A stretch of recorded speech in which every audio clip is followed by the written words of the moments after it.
This is Donna Fiducia. And Don Newen, co-hosts of Cowboy Logic Radio. We're politically incorrect. Yes, we are. We're unfiltered. Yes, we are. And we speak common sense. Yes, we do. For 26 years, I was in the mainstream media. No more. Ladies and gentlemen, the mainstream media has failed you miserably. Ladies and gentlemen, Cowboy Logic Radio will not fail you. In your face! The time has come for unfiltered, politically incorrect common sense. In your face! Welcome to the wild world of Cowboy Logic. In your face! And I'm Don Newen.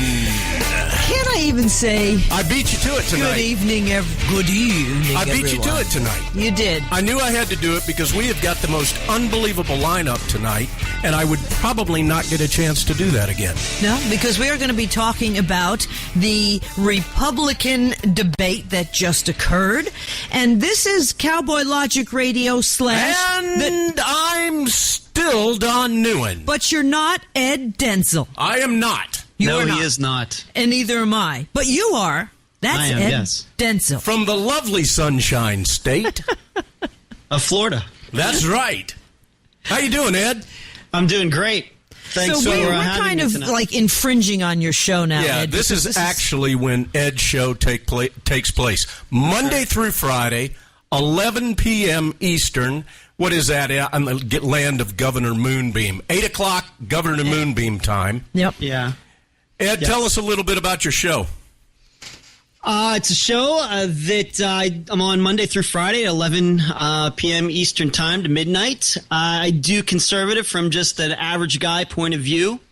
I don't do any interviews. I just look at the news and I talk to my listeners and I just give the point of view of an average guy. I just don't have any special contacts or anything, but I have a strong background in conservatism, education, economics, and I just try to bring that to the show. And I think probably the most unique thing about my show is I'm very quick to criticize our side first. I think a lot of problems that we have start with us and don't start with the other side. Because you have common sense, which most people out there do. You know, Joe, I get up every day and go to work. And Joanna, I get up every day and go to work and pay my taxes. And Chip Gaines and Joanna Gaines from Fixer Upper. I did have the Joe and Joanna on my mind because I'm really pissed I couldn't watch the entire new Fixer Upper because of the darn debate. But you did watch it. I am watched so the addicted to that show. Or whatever that's called. I did, because they went into commercial break, and instead of looking at Wolf Blitzer, I wanted to look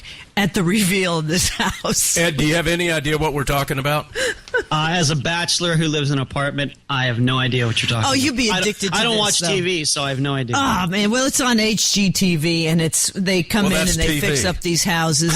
And that's true. If he doesn't watch TV, then he wouldn't know. But I love what? If they get rid of bundling and cable, you can kiss that station goodbye. Yeah, that's true. That's true. Well, and then we'll have to watch it on Netflix, which we do. All right. This you're is fine. true. You're covered. Yeah, But the guy who is the husband there of the two, Chip Gaines, is Don Newen's little brother. There's no doubt about it. They are like two peas in a pod. They look the same. They act the same. They do the same stupid things, and it just cracks me up. Matter of fact, I'm even wearing tonight your Magnolia hat. Yes. Magnolia Farms hat. Yes, that's their farm. But enough about Joanna and Chip. Nothing else? And nothing else? Well, I'm wearing a he has- saucy little Speedo. Oh, my. Good thing this is radio. Yeah, it is really Well, scary. you know, it's. I guess Winston Churchill wouldn't be able to fit in this. But having said that, But okay, come on. let's the get back to the silliness is debate over. because We need that's to what get to everybody's tuned in Yes. for. The big thing is the big kahuna, and it's right there on Drudge, of course, right after the debate ended, is that Donald Trump said he is not going to run third party. I heard a collective sigh of relief from the Republicans, but I'll tell you what, I trust Rance Priebus, or whatever the hell that idiot pronounces his name. Rinse cycle. Rinse and repeat Priebus.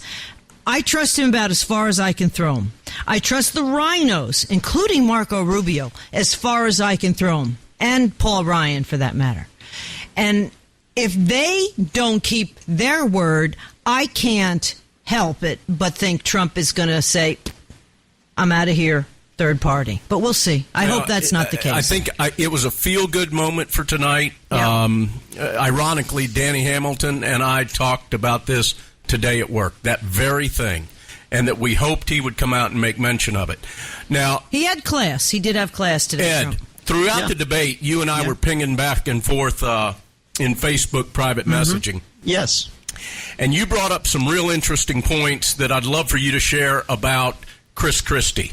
All of Chris Christie, not just part of him. But share your thoughts on Chris.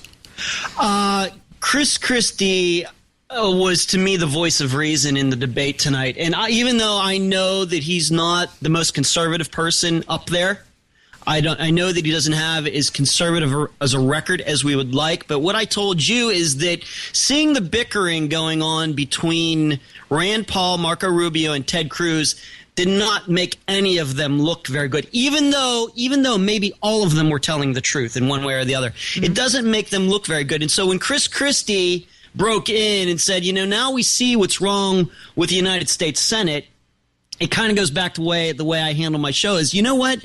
Maybe a lot of these problems that start in the Senate, and we're so eager to blame it on Harry Reid when he was in charge, maybe it kind of starts on our side, at least a little bit. And I told you that it may be in the end that Chris Christie, maybe getting somebody in there who's only a 60% conservative but who has executive experience is better than a senator who's 95% conservative and is coming directly from the Senate. Well, that does play to the idea that governors do better as presidents than senators do. Yes. But Ed Denzel, you are not from the great state of New Jersey. I am. And let me tell you, Chris Christie sucks. I'm sorry. He just does. New Jersey is the number one state people are leaving out of all 50. More people are leaving New Jersey than any other state in the union as of last year. It might be different this year. He may suck, but I assure you that he chews and swallows too. Here's the point. Here's the point, though. No. I'm talking about his weight. The thing is how don't go there with that. That's not what I meant. No, I'm not going there. Yeah, that's not what I meant. How good of a Republican, how solid of a Republican can you get though in New Jersey? Really, exactly. That's what I was going to say. For a Republican, and considering what he has to work with the legislature, yes, that's true. If he was the governor of Florida, I'm doing my hands like Kasich. Does John Kasich have fingers? Did anybody notice if John Kasich has fingers? Like Flipper. Sorry, Ed. I didn't watch it. I listened to it. Oh, it was. Oh, you had to watch. Kasich's fingers were like glued together. Somebody mentioned it on Twitter, and it was hilarious. Oh, it was so funny because I tweeted, "Does Kasich have fingers?" And at the same time, Eric Erickson from Red State actually tweeted, Kasich can't spread his fingers. And Dana Lash, who does a show on Glenn Beck's network, says his fingers are stuck together, too. I suppose they'd have problems doing that Vulcan sign, that he wouldn't be able to do that. He wouldn't be able to do the live long and prosper. It was incessant. It was pretty funny. Well, let's get back to the seriousness here. My Speedo. It is, it's a saucy chartreuse. Mm-hmm. That's really scary. The only thing worse would be seeing Chris Christie in one of those.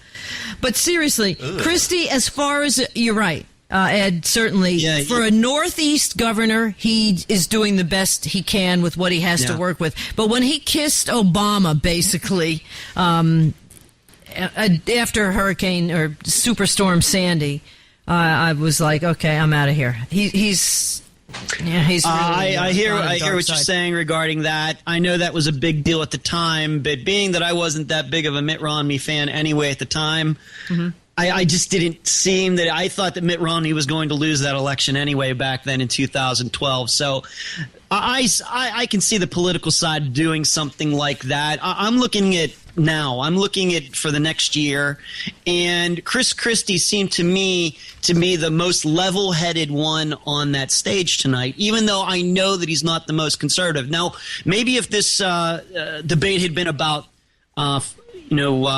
domestic issues and taxes and things and gun rights, then I suspect he's not going to do as well. No, absolutely not. But on these topics tonight played to his strengths, his experience, and I don't think that can be discounted. No, I agree. No, and I think he's that way every debate. Yeah, he's good. I mean, he's consistently good. And quite honestly, I would think that there has to be some place in a cabinet for him. I'm not really sure what it would be. I agree with you. Attorney General. Maybe. Yeah. If Cruz doesn't win, if Mark Levin won't take it. Yeah, that's true too. Yeah, can I say something else too? Oh, go ahead. I think Hewitt is a jerk. Very weak. Very weak. Pretty obvious how biased he is. I expected that from Wolf Blitzer and Dana Bash, whatever the hell her name is, but not from Hugh Hewitt supposedly. But hey, he wasn't for a guy who has a national radio show. He doesn't speak very well. No, I don't know. No. Hey, I got to mention a colleague of ours that we work with down at Talk 92.1 FM in Valdosta. Jack Ring just hit me with a text message here that says that he posted that Kasich was doing that robot dance from the whatever that is, the 70s, the 1980s. Jack, you're showing your Austin age. Powers. I agree. You look like he looks strange. Yeah, the robot. Anyway, a big hat tip. He didn't do well. I didn't think John Kasich had a bad debate, though. I thought he was much more calm tonight than in the past ones. Yeah, you remember the last one? He was like, and just hemming and hawing and basically huffing and puffing. Yeah. He was extremely non-presidential in the last debate. Much better this time around. His wife must have sat him down between the last one and this one and said, "Honey, you can't act like that. I can't be seen with you if you're going to act like that. You can't act like a 5-year-old. Yeah, you're going to have to sleep on the couch or something." Hey, I do need to take a minute here. I was talking about Jack Ring down at Talk 92.1 FM down in Valdosta. Ladies and gentlemen, it's because of him and, of course, Scott James, the owner of the network down there. But Jack does the legwork for us. He's the one that brings Cowboy Logic to you every week. He brings you Squashing Liberalism on Wednesday nights. He brings you the Denise Simon Experience on Thursday nights. And he brings you Real Talk with Audrey Russo Friday nights. The guy stays up late every night of the week so that you guys down in Valdosta and we have the opportunity to talk with you. And a big hat tip and thanks to Jack Ring. Yes, we do thank him for that. And speaking of the aforementioned Denise Simon, the Denise Simon Experience, she'll be joining us shortly with her take on the Republican debate as well. So Hewitt basically, to me, I thought was trying to pigeonhole these guys. You knew right off the bat they were going to try to put Trump and Cruz and pit them against each other, which didn't work. And I think one thing also is that Trump even admitted, and a lot of people say if you're a little self-deprecating, it helps. This is the first time he actually seemed a little humble where toward the end he said, "Look, I've only been a politician for like 6 months, so this is new to me." And he was a little more reserved. But he still got his point across. I don't think he hurt himself. I don't think, although a lot of people are saying he won the debate no, he didn't. On the online polls. No, it doesn't. I don't think he hurt himself, though. He didn't hurt himself any. Cruz, I think, was pretty solid as usual. To me, Rubio is a good debater, which I think he is. He still can't overcome the fact of this Gang of 8 thing. And that really strikes a super nerve with people who are very nervous about amnesty. It just seems to me every answer that he has like a caveat, a corollary, a little out here. Well, I said this, but there was this exception over here, and you can't nail him down for what he consistently thinks at any particular time. I'm not saying he can't be conservative. I think in a lot of ways he is, but in those exchanges between him, Ted Cruz, and Rand Paul, I think Rand Paul and Ted Cruz got the better of him. Yeah. What do you think about this was the last Republican debate of the year. And I believe the Iowa caucuses are about, 40 or some odd days away. But the Democrats, it's almost like they're trying to hide Hillary and Bernie Sanders, for that matter. The next Democrat debate is this coming Saturday night. We're talking a week before Christmas. Saturday night. I know, and it's been Saturday nights. Yeah. I mean, this is unbelievable. It's almost It's like the opening Democrat act for Saturday Night Live. Yeah, really. Saturday night's all right for fighting unless you're in a Democrat debate where they'll just all sing Kumbaya. Yeah. You know, I want to bring something up for the listeners to check out if you can stomach the debate on Saturday night. Tonight, everybody on that stage had an American flag pin in some form or fashion. I think Christie had something that looked similar to a boot. Might have been the state of New Jersey. The milkmen, we used to call it. Looked Or like it might have been milkman. some kind of an Italian sausage or something. Could be. But nobody in the last Democrat debate had an American flag pin on. The past two have not worn American flag pins. That's because they're all endorsed And I by think the that Communist speaks volumes, Party. American people. It's because they're all endorsed by the Communist Party USA. It's because they're all wearing Che Guevara underwear. That's right. Speedos. Yeah. They don't know who he Amazing. is, but, they might know who he is, but certainly millennials don't. Here's a question I want to ask Ed, and I want to ask it of everybody that's going to be joining us tonight. By the way, Ed's going to endure an hour and a half of this. Yes, we're stealing with your us. show. Thank you, Ed. And No problem. I should have brokered the time to you or something. You should have. Put a couple bucks in my pocket. There you go. Here's my question. Take a look at the field that was standing on the stage, both in the headlining debate and the opening act debate, and tell me, of those people, who do you feel and where would they go in a potential cabinet? Oh my! I first of all, I see very few of these people taking any cabinet positions as it is. Although like I said, I could see Chris Christie being Attorney General just because on his experience of prosecuting terrorism.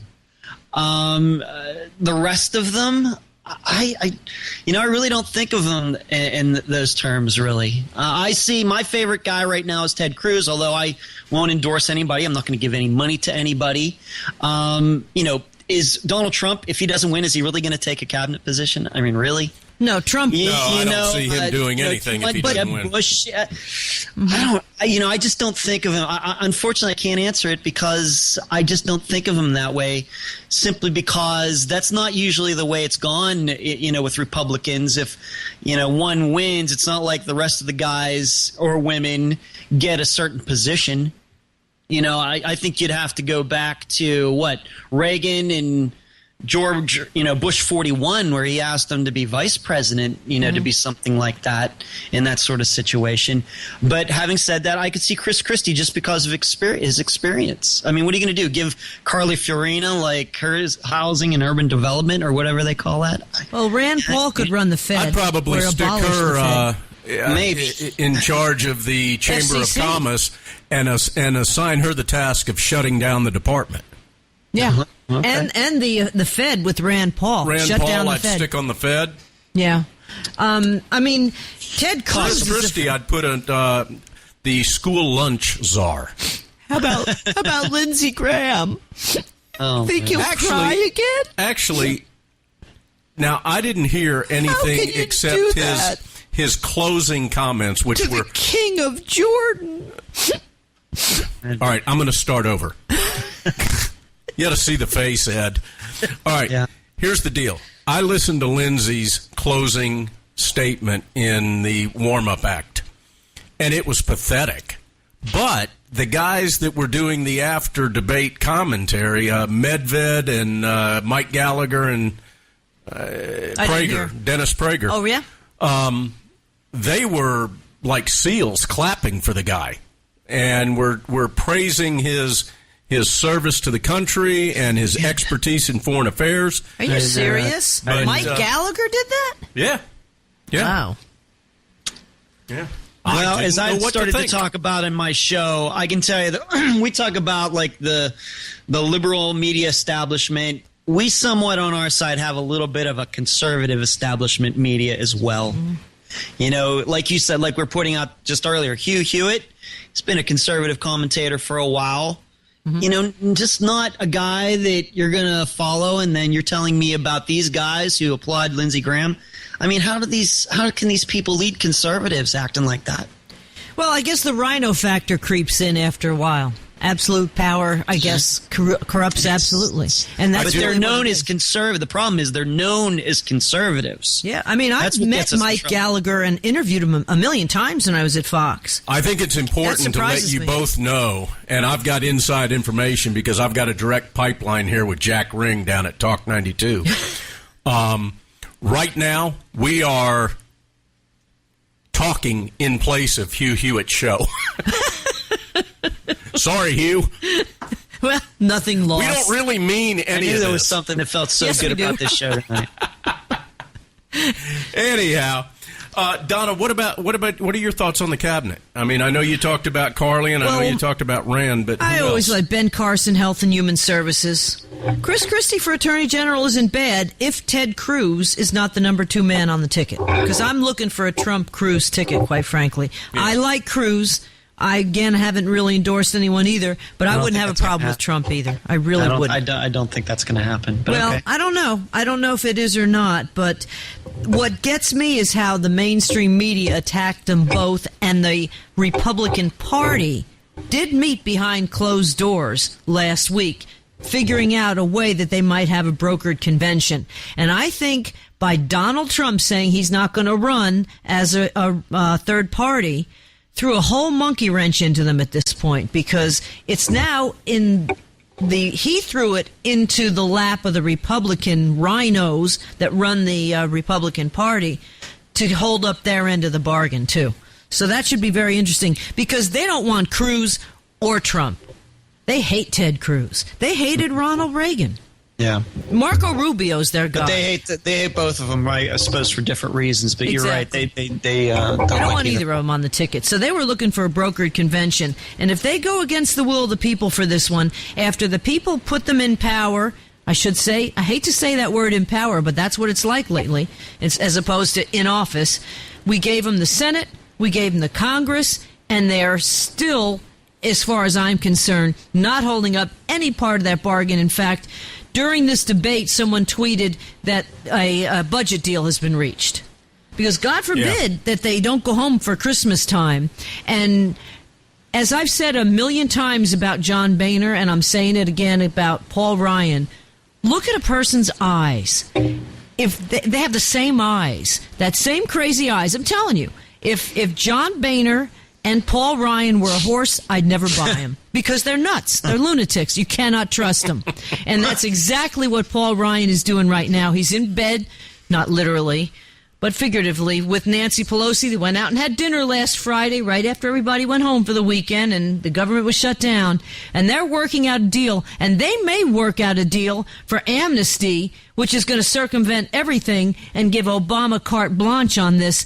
If it weren't for this San Bernardino thing, this probably would have already been passed. But the people are up in arms. Well, with Paul Ryan's new muzzy beard that he's sporting, he either looks like a jihadist, or he looks like a baseball player in postseason baseball. One of the two, and I can't put my finger on it. Remember, I used to be a Philadelphia Flyers fan, and when they tried to go out for the Stanley Cup, they decided they weren't going to grow their beards till they won the Stanley Cup. I think that was like 1974. They haven't won since. Can you imagine? They'd be looking like Rip Van Winkle now. What did you guys think? And I'll throw this out at Ed. What did you think of the Rand Paul cheerleading squad that showed up there tonight? Yeah, it was pretty obvious. The audience was packed for both Bush and Rand Paul for some reason. As I told Dawn before the show, I listened to the show and I did not watch it. So I wanted to get a different look than you two were going to get.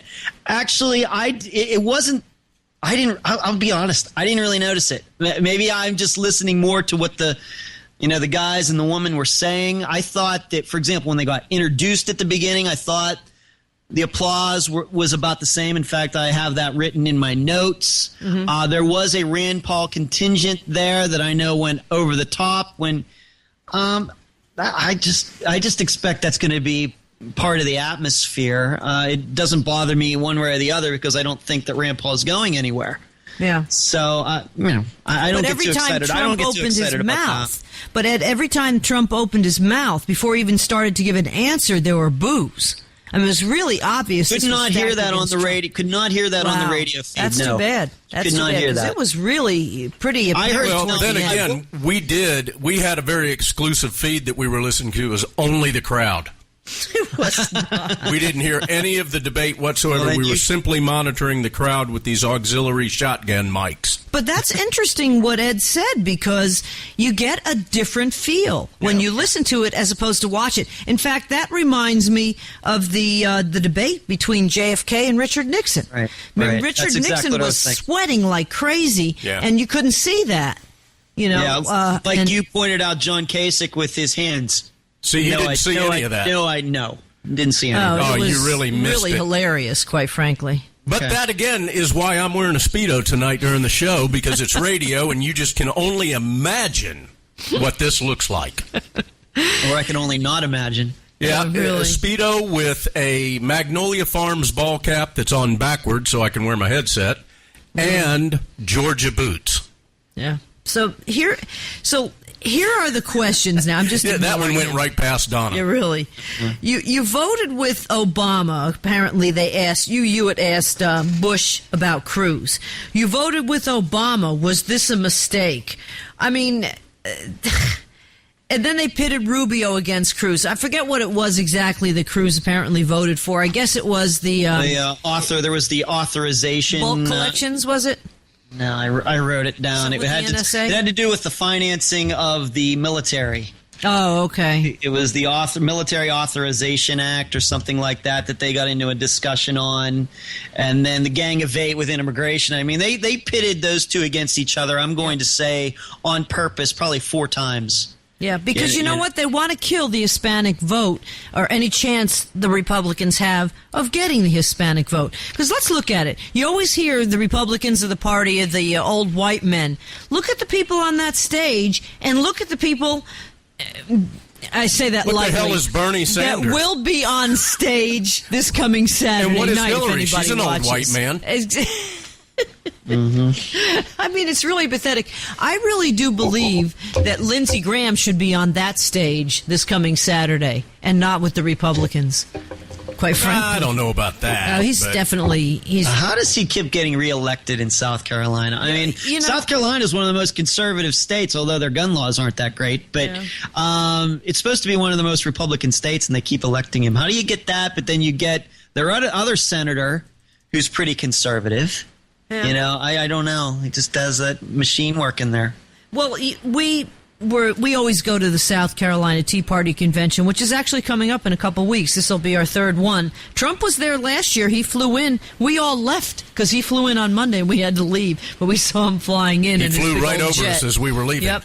But they have these, Stop Lindsey Graham bumper stickers everywhere. And I don't know, I guess it's just the name recognition because people just don't pay attention.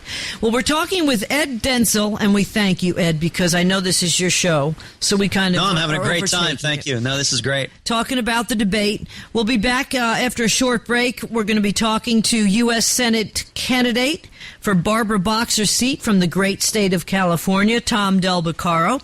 And also our cohort in crime here, Denise Simon of the Denise Simon Experience. We'll be talking to her shortly as well. Bringing in a bunch of people, talking about this debate, talking about the reaction to the debate. The big story, of course, is that Donald Trump is saying he will not run as a third party. And then, of course, coming up this Saturday, if anybody cares, on the Saturday before Christmas pretty much, the Democrat debate, because it's almost like the Democrat Party is trying to hide them. We'll be back with more on Cowboy Logic Radio.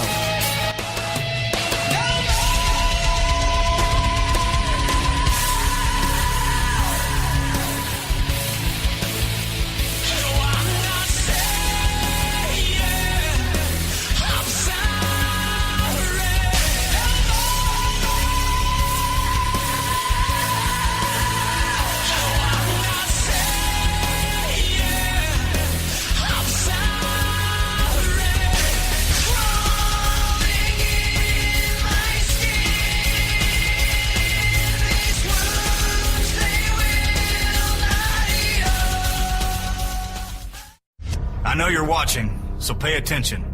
You hate my freedom, my religion, and my country. You hate me for speaking my mind. You try to control me with violence and intimidation. You think you can muzzle me with fear? Don't ever confuse me for my politicians or my media. I am an American, free-born and free-bred, and I will call you out for who you are. An Islamic extremist who would kill me for my beliefs. You don't intimidate me. My freedom is more powerful than anything you can possibly do, and I will never, never surrender my rights to your terror.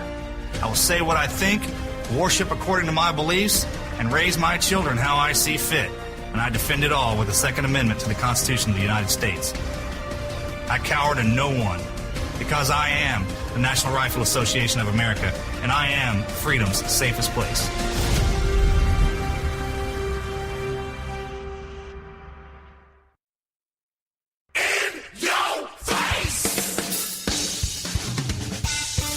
This is Donna Fiducia. And Don Newitt, co-hosts of Cowboy Logic Radio.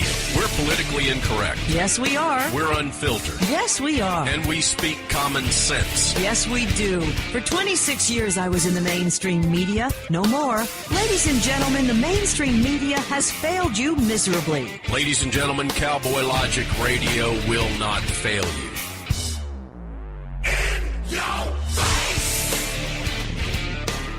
The time has come for unfiltered, politically incorrect common sense.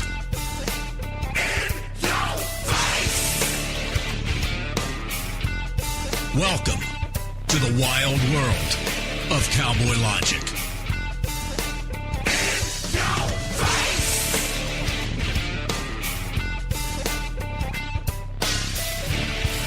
And we're back on Cowboy Logic Radio, live, talking about the Republican debate that was just held earlier this evening. I should say last night if you're in the East time zone. And we're talking also, we've been talking with Ed Denzel, who was so gracious to give us half of his show, because Ed is on Red State Talk Radio Studio A at 11 p.m. Eastern Time, Monday through Friday, for a 1-hour fantastic show. Just a regular guy talking politics. And we kind of weaseled in on your show, Ed, but that's cool. That's fine. I'm having a great time. Thank you. I love the conversation. Now, do we have Tom Del Beccaro or no? I see Tom Del Beccaro in the queue. Can you hear me, sir? I can. How are you? Oh, there you are. Okay. How's my friend out there in California that we desperately need to be elected into the United States Senate? I'm doing pretty well, thank you. Kind of enjoyed watching the debate, but still disappointed in the performances. From Ted Cruz, I would assume, right? Well, actually, I thought Ted was fine. I thought Marco was fine. I thought Carly was fine. Overall, in order to get people to vote for you, it's not enough actually to say what a problem is or that you're going to make us strong. But you have to somehow relate it to them in their actual lives and why your policy would make a difference.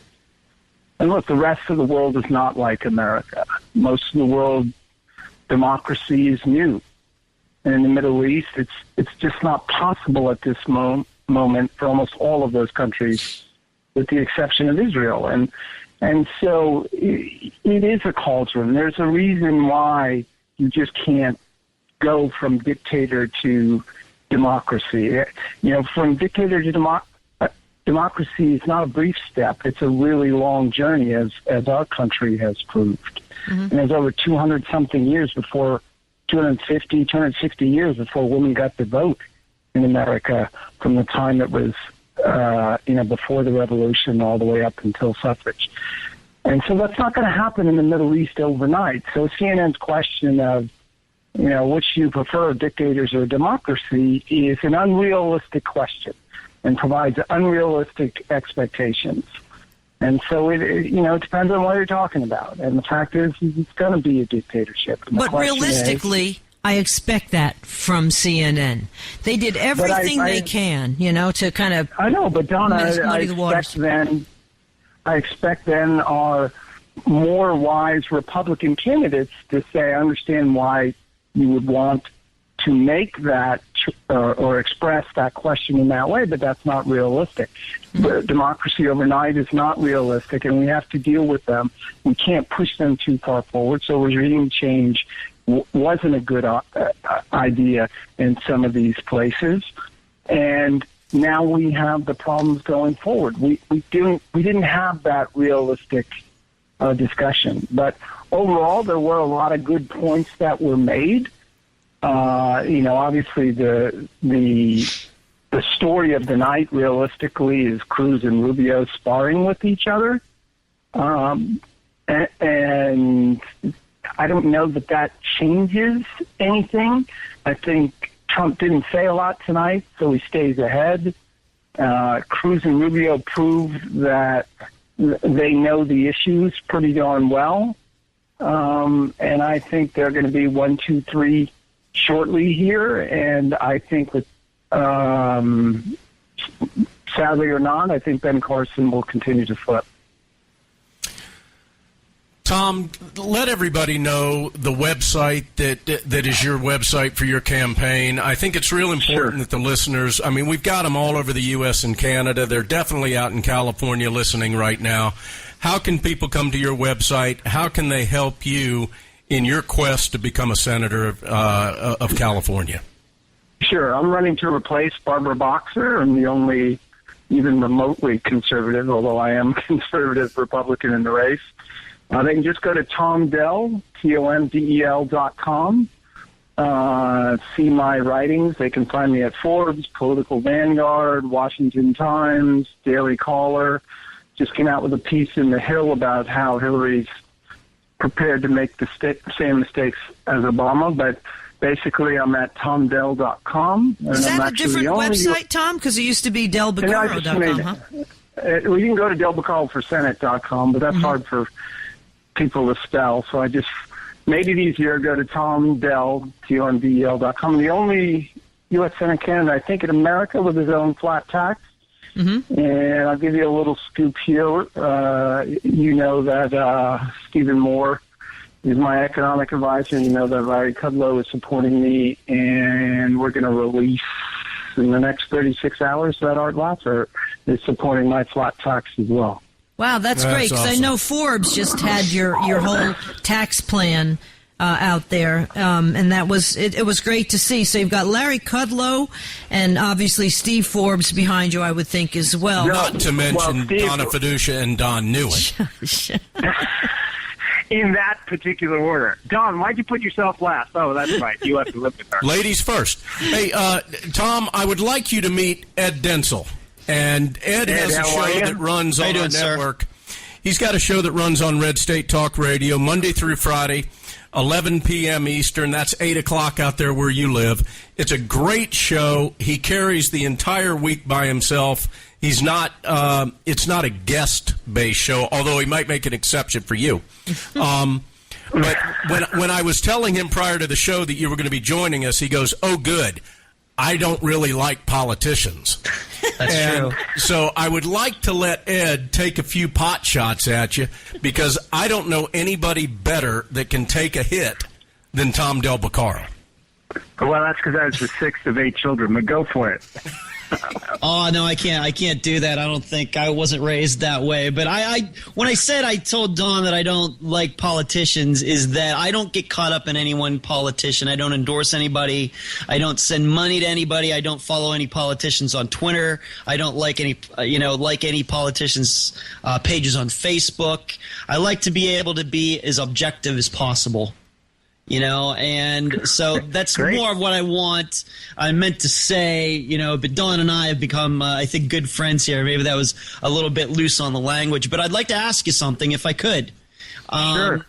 Regarding the debate tonight, how did you feel when you saw, if you're running for the Senate, you win California? Let's say that Marco Rubio, Ted Cruz, and Rand Paul don't win. They will be your fellow senators in the Senate. How did that make you feel when you saw those three guys kind of bickering back and forth tonight? Do you think that that's a factor of the Senate itself, or do you think that that's a factor of those particular men? Well, certainly Chris Christie wanted you to believe that it's the Senate. No, look, Rand Paul has a not unfamiliar tone to him. I mean, people have spoken with him over the like he does over the decades. He's got a point to make that regime change at every moment isn't realistic. Marco Rubio has different policies than Ted Cruz, and Ted Cruz has different strategies than Marco Rubio. They happen to be three of the most outspoken senators over the last 6 years, and a lot of that has to do with their ambitions. But they, I've met two of them. I haven't met Marco. I know they believe in these things deeply, and so I think it's a function of them wanting to get their point across. And look, foreign policy is not an easy thing to get agreement on. It's not something you practice nearly as much as domestic policy. So most Republicans don't take big stands in foreign policy in the U.S. Senate. I just think you have three of the most outspoken, and they're running for president. I think a lot of people don't know that Ted Cruz and Marco Rubio actually are pretty good friends, but they do not like Rand Paul, and I think a lot of senators do not like Rand Paul because he is such a renegade. I still would like him, though, to run the Fed. A lot of people don't like Cruz for the same reason. Yeah, well, that's true. They'll So, look, this is an important debate that they need to distill on. I think they remain weak in explaining to people why democracies aren't working over there and why fighting over there makes it safer at home. That's the ultimate sale that they've got to make, that if we allow them to grow over there, they extend their power to over here, and you get San Bernardino. Quite frankly, I was stunned at the few times that San Bernardino was mentioned, because that's where the rubber meets the road for most people in foreign policy. Oh, you mean it arrived over here? Because at that point, it's not really foreign. It's domestic. Yep. And so I don't think they made that sale, any of them. What really got me is the blatant way this woman terrorist was out there on Facebook, and they're still not saying, we can't violate. What did Obama say in that useless speech a couple days later? We're violating people's civil rights. She's on Facebook claiming she's part of ISIS. We're not violating anybody's civil rights. She's volunteering that information, and we still couldn't pick that up. But that's another story. Tom, I wanted to ask you. No, but it's not another story. That's like a critical issue. They're not serious about fighting this. Oh, when I know. they That's sit there what I and mean. say that they're unwilling to bomb the oil fields because of the environmental danger. Oh, I know. Well, as someone pointed out tonight, it was Ben Carson, and the silly question they asked him, and demeaning question. If war goes on for extended periods of time, you have more environmental damage than if you cut it off shortly. That's certainly the choice that Truman made. Just look at Afghanistan. It's a big pile of rubble. I mean, it's unbelievable. They worry about the environment. Look, all you have to do is look at Mexico. Look at Mexico's side of the Rio Grande. I mean, the environment is terrible in these poorer and developing countries, and we have to pay for that? Where's that money going to go? Look, they're clearly not serious about fighting a war. They're not. Look, they've spent their whole lives saying war is wrong, so we shouldn't be surprised. They being, as I've said it to you before. We have a protester for a president, a protester for a secretary of state, a protester for a UN ambassador. They've spent their whole lives saying power is wrong. So we shouldn't at all be shocked to find out that they don't know how to exercise power, that they don't understand that when you stand up to someone like Reagan did with regard to Grenada, and then that sent a message that, he's going to fight over something as little as that. He might fight over something even larger. They don't get these concepts. How about lobbing one into Gaddafi's palace? That would work pretty good too. Same kind of thing. I also think it's a very important point here that you brought up Gaddafi, and I'm glad you did. Look, their policy with regard to Libya was not good. But Marco Rubio made a very important point that people forget, which is that Gaddafi was slipping away, and he was eventually going to slip away. And so, and people forget how bad it was in Iraq before we went in there, because Iraq was starting to slip away, and Saddam Hussein was paying $25,000 a head for bombers. So the world's a little bit more complex than just dictator or democracy, or should America stay at home or not. Oh, I know. And that's what got me with Dana Bash saying Republicans fueled ISIS. You got to be kidding me. I mean, this is a CNN talking point. Oh, but Ron Paul, did I say Ron? Rand Paul actually did say hardline Republicans were in part to blame, which was wrong. Because the reality is that it was weakness on the president's part, and it was, and then once Gaddafi started to slip away, they, instead of taking other actions to make sure that there wasn't weapons coming into the Libyan rebels, which is what a responsible president would have done at that point, they threw fuel on the fire, and Libya was never going to be a democracy. There was never, yes, they had a vote. Yes, they installed a president. You see how quickly that sand washed away. So, that would have been a better policy than what we did. Yeah. Ed, did you have another question possibly for Tom Del Beccaro?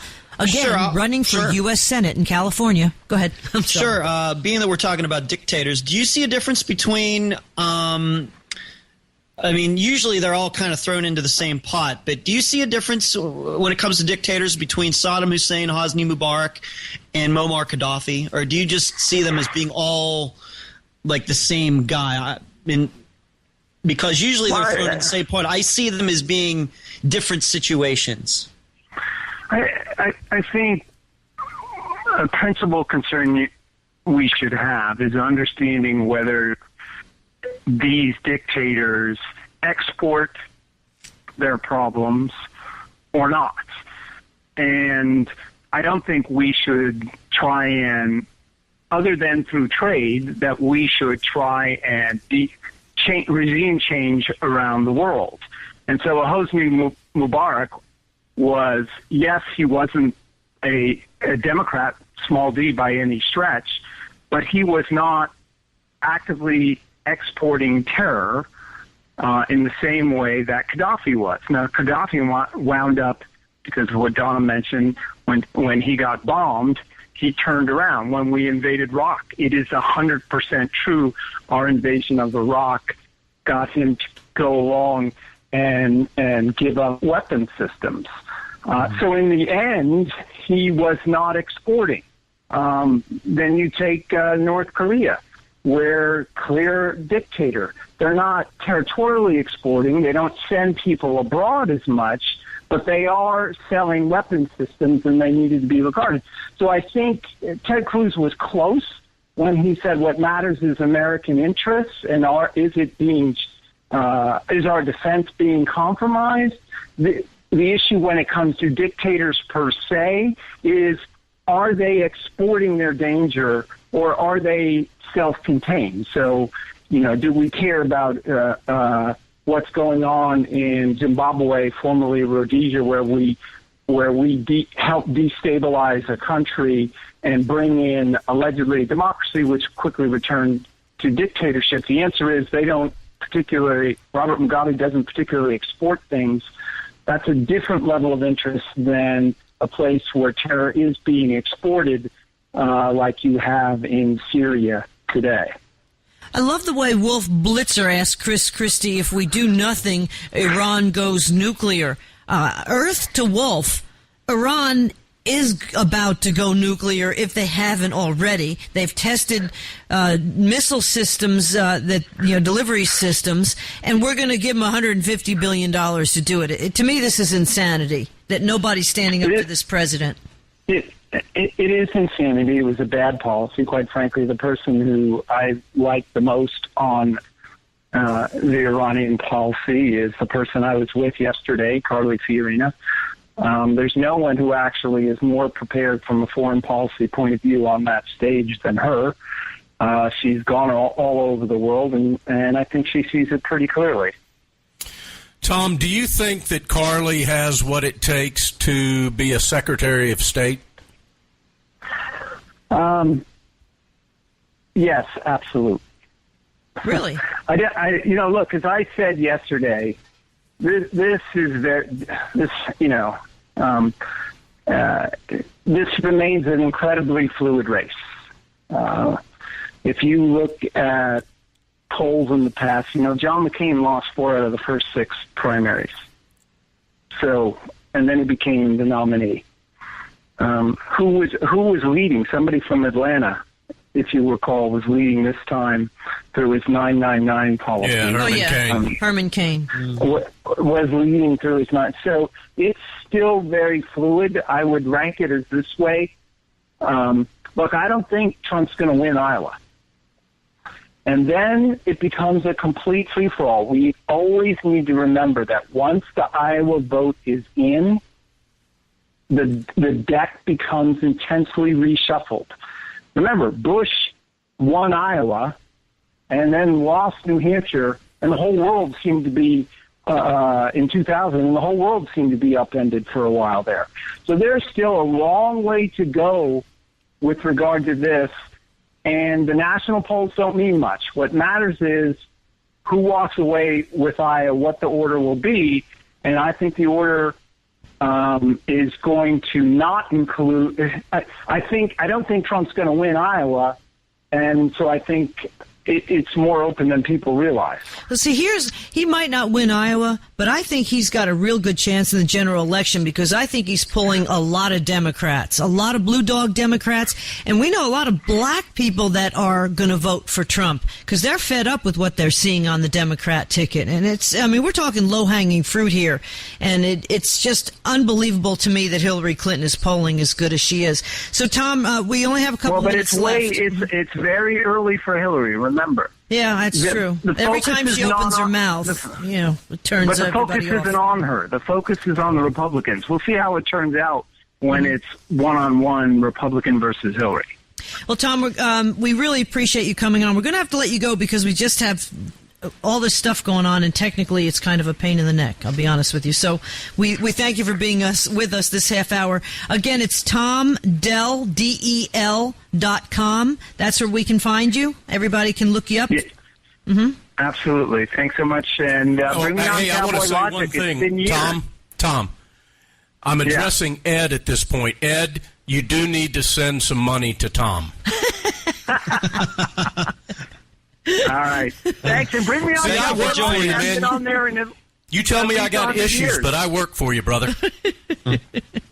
Yes, he does have issues. All I see all the time is Tom is telling me I have issues whenever he tweets something. Because he is like this guy, Chip Gaines, on the Fixer Upper. Don is a lunatic. He's Chip's bigger brother. I'm telling you that. Yes, but is he a maniac is what I need to know. Yes, he's a maniac. That's right. He's I'm doing my maniac dance in my chair right now. On the floor. All right. Oh, it's getting late, and I'm tired, and I've had 2 glasses of wine. Tom Del Picaro, we love you, man, and we do back you, and we support you, and you endorse you, sir. Yes. All right, thanks so much. Talk to you soon. All right, we'll talk to you. And that wraps all right, up. Ed, you're going to hang around with us, right? Absolutely. It's That's past right, 'cause Ed's the party's bedtime. only starting. Yeah, really. It's past Ed's bedtime. But again, find Tom at TomDell.com. That's his new website, TomDel, because it's a lot easier to spell that than it is to spell his whole last name. But it's Tom Del Picaro. He's running for the U.S. Senate for the great state of California, a seat being vacated, thank God, by Barbara Boxer. And I think maybe even the state of California might come to their senses and elect this guy because we really do need to have some more level heads in the U.S. Senate, and it would be really nice if one came from the state of California. So it's TomDel, TomDel.com.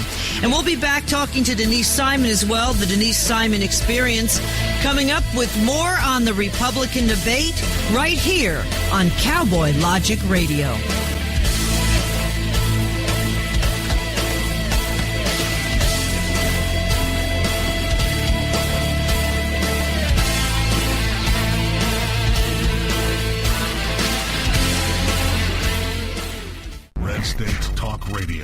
Lock it in and rip the knob off. You know the threat is real. You sit in meetings with advisors and operatives who tell you there could be Islamic sleeper cells in every major American community. You know the southern border is a welcome mat for terrorists to enter our towns and neighborhoods at will. You know about their plots to kill us in our shopping malls, our sports stadiums, and our office buildings. You won your office by talking like a champion of freedom. Now it's time to act like one. Pass a national right to carry law that guarantees my constitutional right to defend myself, my family, and my fellow Americans anywhere inside our borders. And make sure the enemies of freedom know the power of freedom. No law-abiding American should be forced to face evil with empty hands. I'm the National Rifle Association of America, and I'm freedom's safest place.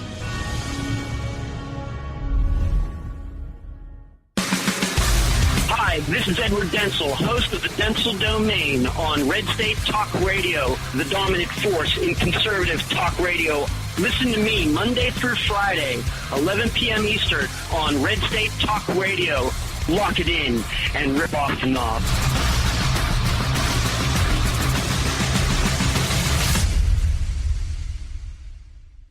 We love seeing these old, decrepit, just fallen down houses. For us, it's all about the challenge. I love the idea that we can do it. I think that's part of the fun. And that's the passion that really drives this. We love it. Share what you love with us. I feel like I was your first fixer-upper. My diamond in the rough right here. Watch Fixer Upper, Thursday night at 8, only on HGTV. That's good television. Accuracy and range are a necessity. Now comfort is an option as well. Nemo Arms introduces the Omen 300 Win Mag. The Omen 300 is perfectly balanced for reduced recoil, creating sub-minute of angle accuracy. And fit for the tightest of tolerances. The Omen is offered in carbine or full-length models with a 10 or 14-round magazine. American-made, owned, and designed, Nemo Arms is setting a new standard in modern sporting rifles. Find out more at NemoArms.com.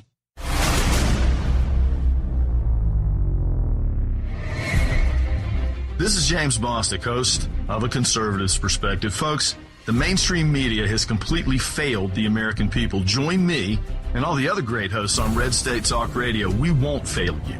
Red State Talk Radio, the dominant force in conservative internet talk radio.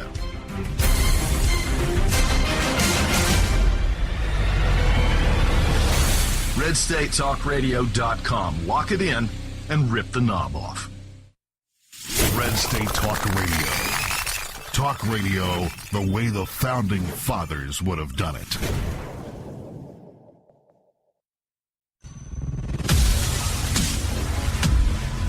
This is Parker Newen, and I'm 16 years old. What the Obama administration is doing to America is making blood shoot out of my eyes. I'm a liberal's worst nightmare. I'm a young conservative.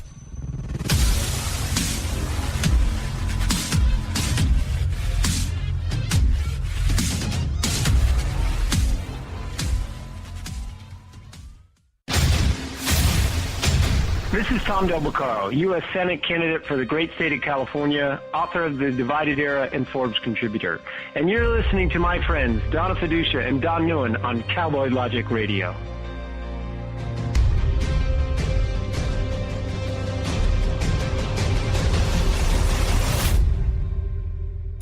The conversation starter.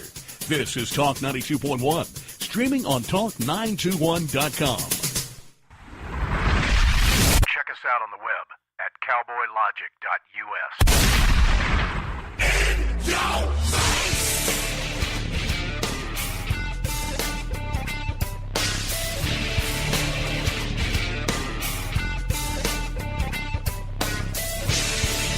And I'm Don Newen, and I've not brought up Donna Fiducia's microphone, so there's absolutely nothing she can do about me.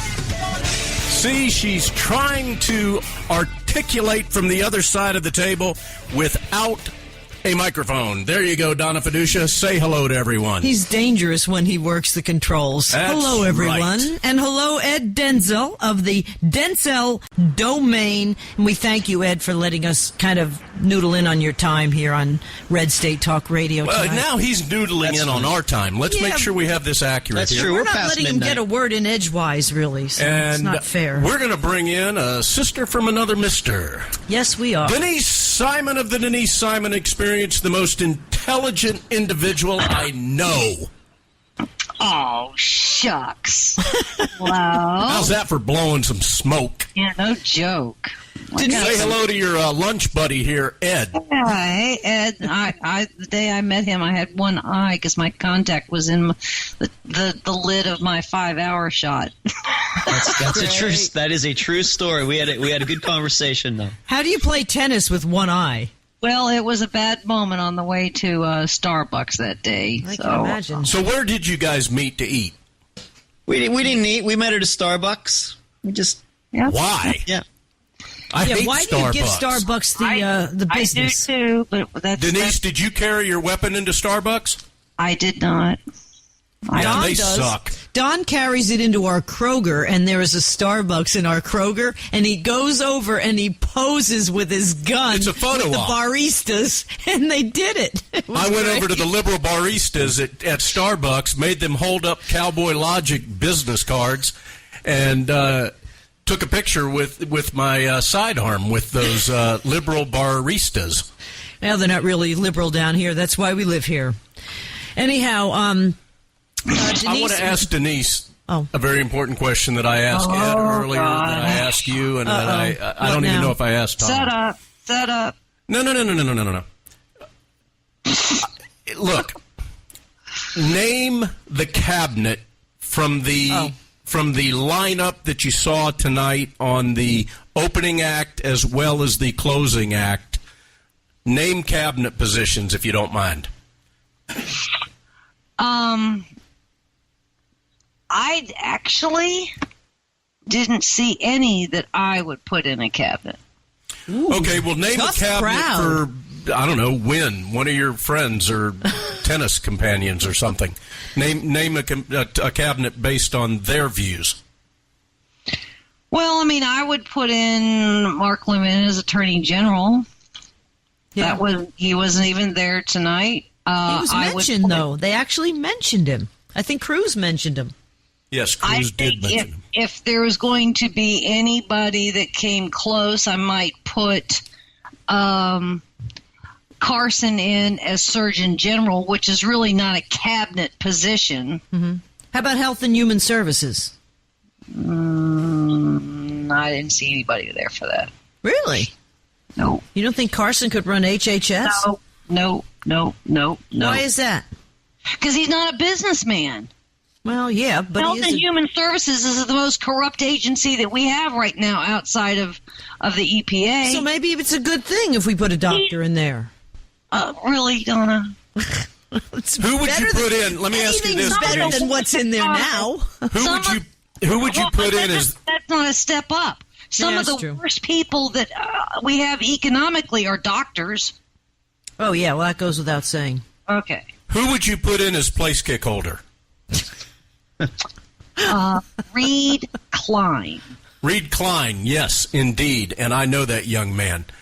Ed, how about you? Well, you know what? I want to bring up something. We don't have Ed a ton liked of Chris time Christie here. for Attorney General. I know. No. And that, all right. Now, but Boy, Denise I don't is want the tough two of you crowd. arguing here. Tough crowd. Ed, there's a little known fact about you that I'm going to put you on the spot, just like I did with Tom Del Beccaro, U.S. senatorial candidate.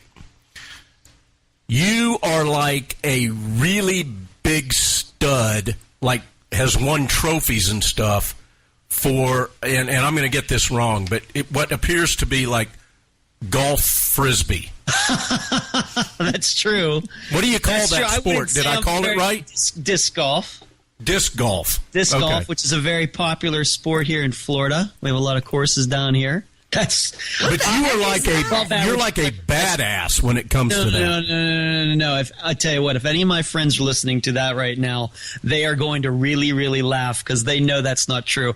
I'm probably above average. Wait. How All of do you Ed's play friends, hold disc on. golf? All of Ed's friends, I need to let you know that Ed texted me before the show and said, "Make sure you bring up my skills." That is not and talk about this. I bet that's not true. That is not true. I so know that's not true. I can tell. He does it all the time, I bet Denise is a better tennis player than I am a disc golf player. Denise is like Denise is a badass. Professional. No, that's exactly right. I don't doubt that for a second. Listen, Denise Simon plays tennis with broken bones. I do that. Denise broke her entire pelvic region. Oh, shut up. And played an entire match set. She did not. She broke her arm. That's what she told me. Oh, Did really? not. That was her arm.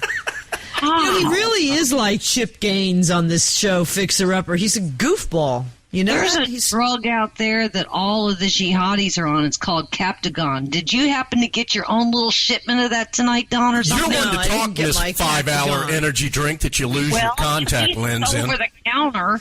All right, Denise, I want you to burst all of the Trump bubbles because yesterday you dropped a bombshell on me.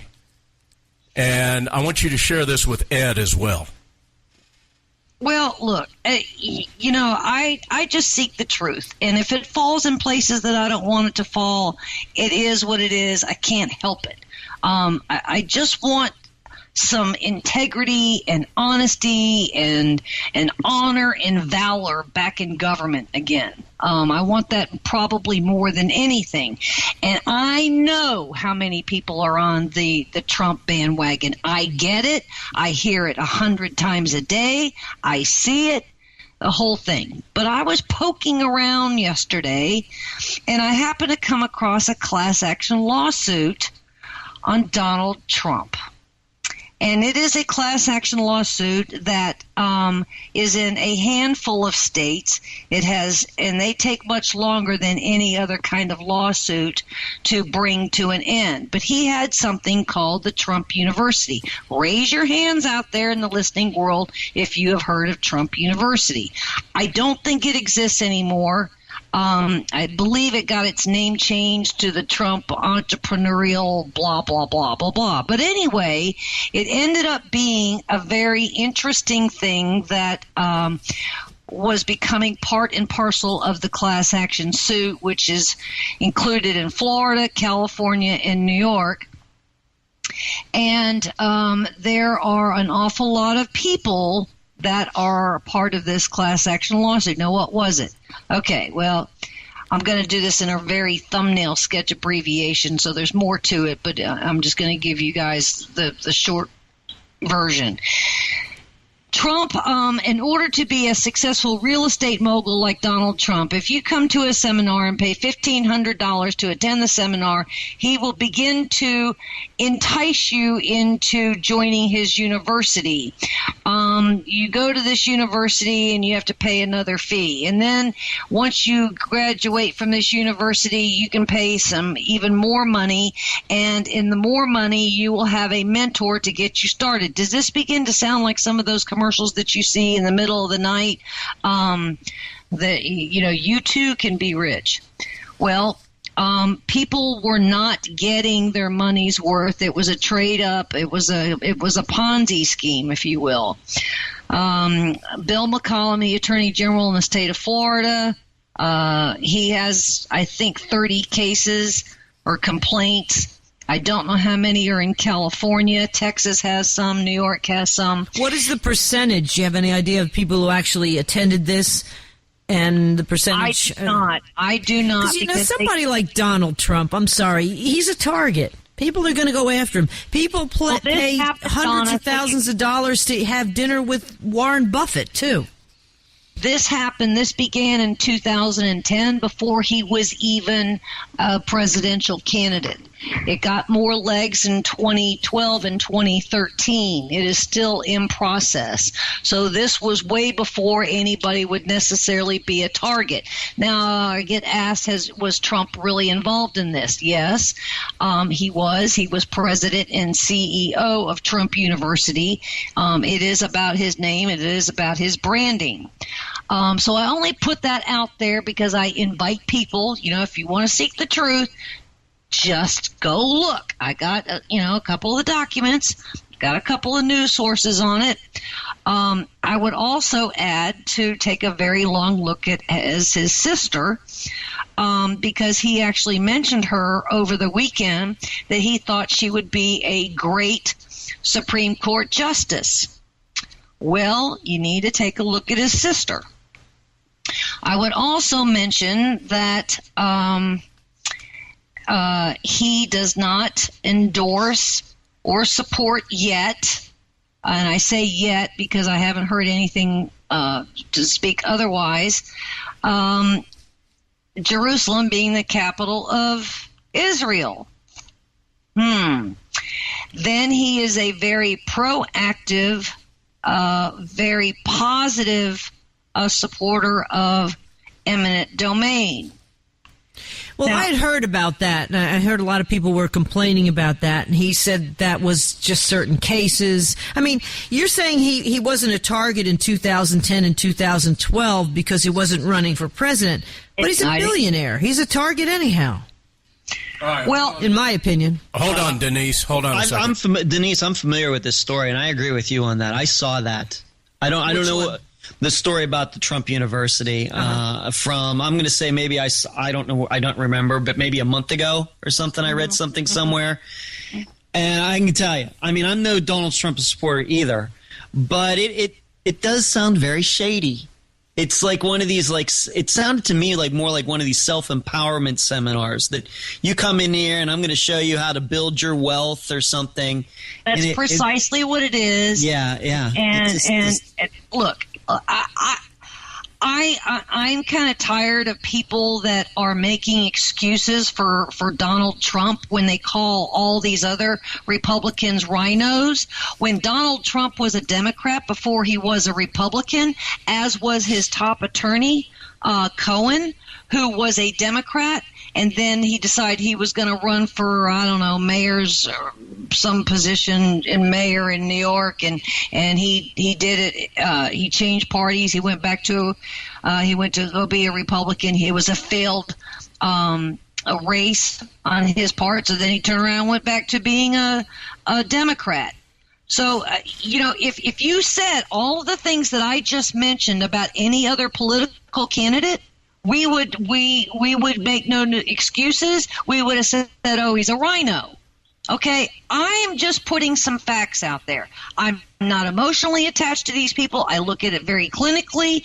I feel like personally I'm snake bit.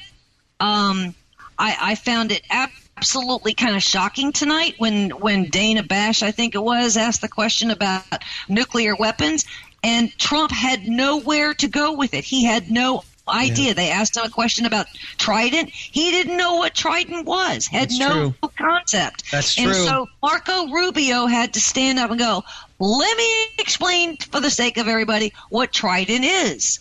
And so, there was some truth, I think, in what Jeb Bush, of all people, said, that Donald Trump gets a lot of his talking points from TV. I think that happens to be a true statement.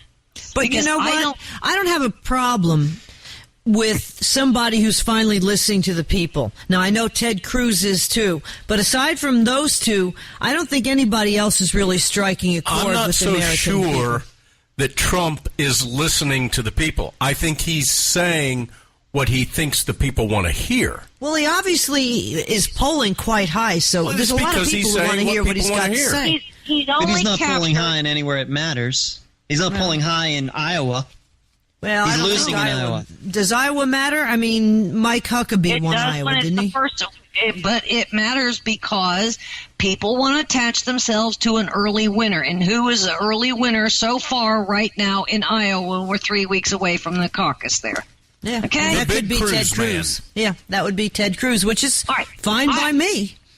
Look, we can pick out an awful lot of shady things probably about every one of those candidates, all right?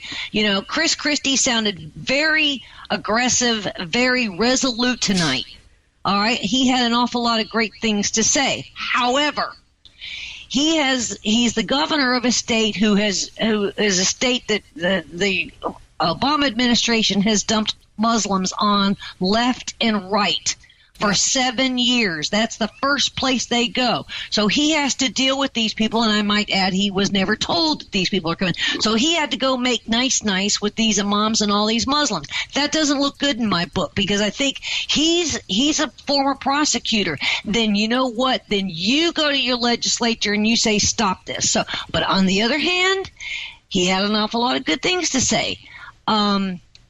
Then if you go to the junior debate and you listen to Lindsey Graham, he had some interesting things to say tonight. Some other things that I would have just taken an M16 and blown the TV off the desk. He needs to go away. When we go to South Carolina for the Tea Party convention, we got to talk to them and find out what on earth are they thinking re-electing this jerk. But the bigger thing is not everybody is a complete ass all the way down the line, okay? And we have to give credit where credit is due. And Lindsey Graham said some pretty good things tonight. Huckabee said some good things tonight. I'm telling you, Pataki, he's worthless, and John Kasich is worthless. Beyond that, everybody else brought a little bit to the table, except in my book, Ben Carson, and I think Ben Carson just makes me sad and tired. It seems to do that to a lot of people, kind of put you to sleep. Denise, let me ask Denise what this, do you really think, How Denise? do you feel about Ben Carson?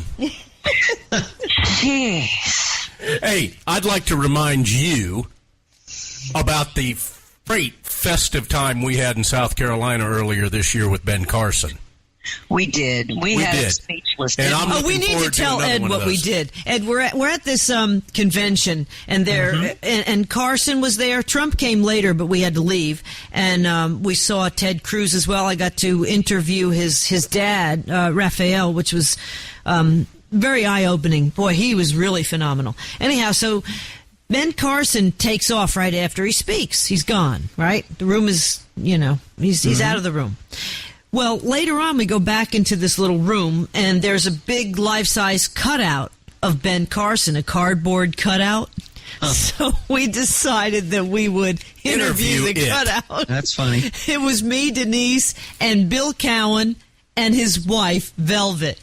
And it was hilarious because we pretty much got more out of Ben Carson than probably Ben Carson was like you got tonight. more out of the cardboard than out of the real person. And I think he's a great guy. I mean, he had some great things. If you think about what he said, equating what he does for a living with politics. I mean, he had some, but still. Who was that sighing? Is that Ed or Denise? She's it's her, but I'm doing the same thing in my head. I don't know. I think the guy is brilliant. I mean, I know he's not a president, but he really is brilliant. I'm sorry.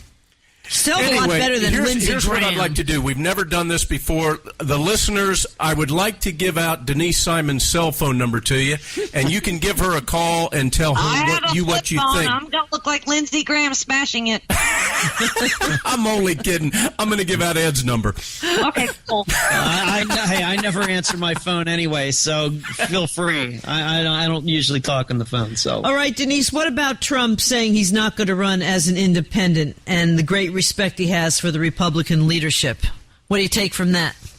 Well, I take from that there was some kind of a little meeting that took place, and they said, let me tell you something, Mr. Trump, if we even come close to having a brokered convention because of you, we'll destroy you.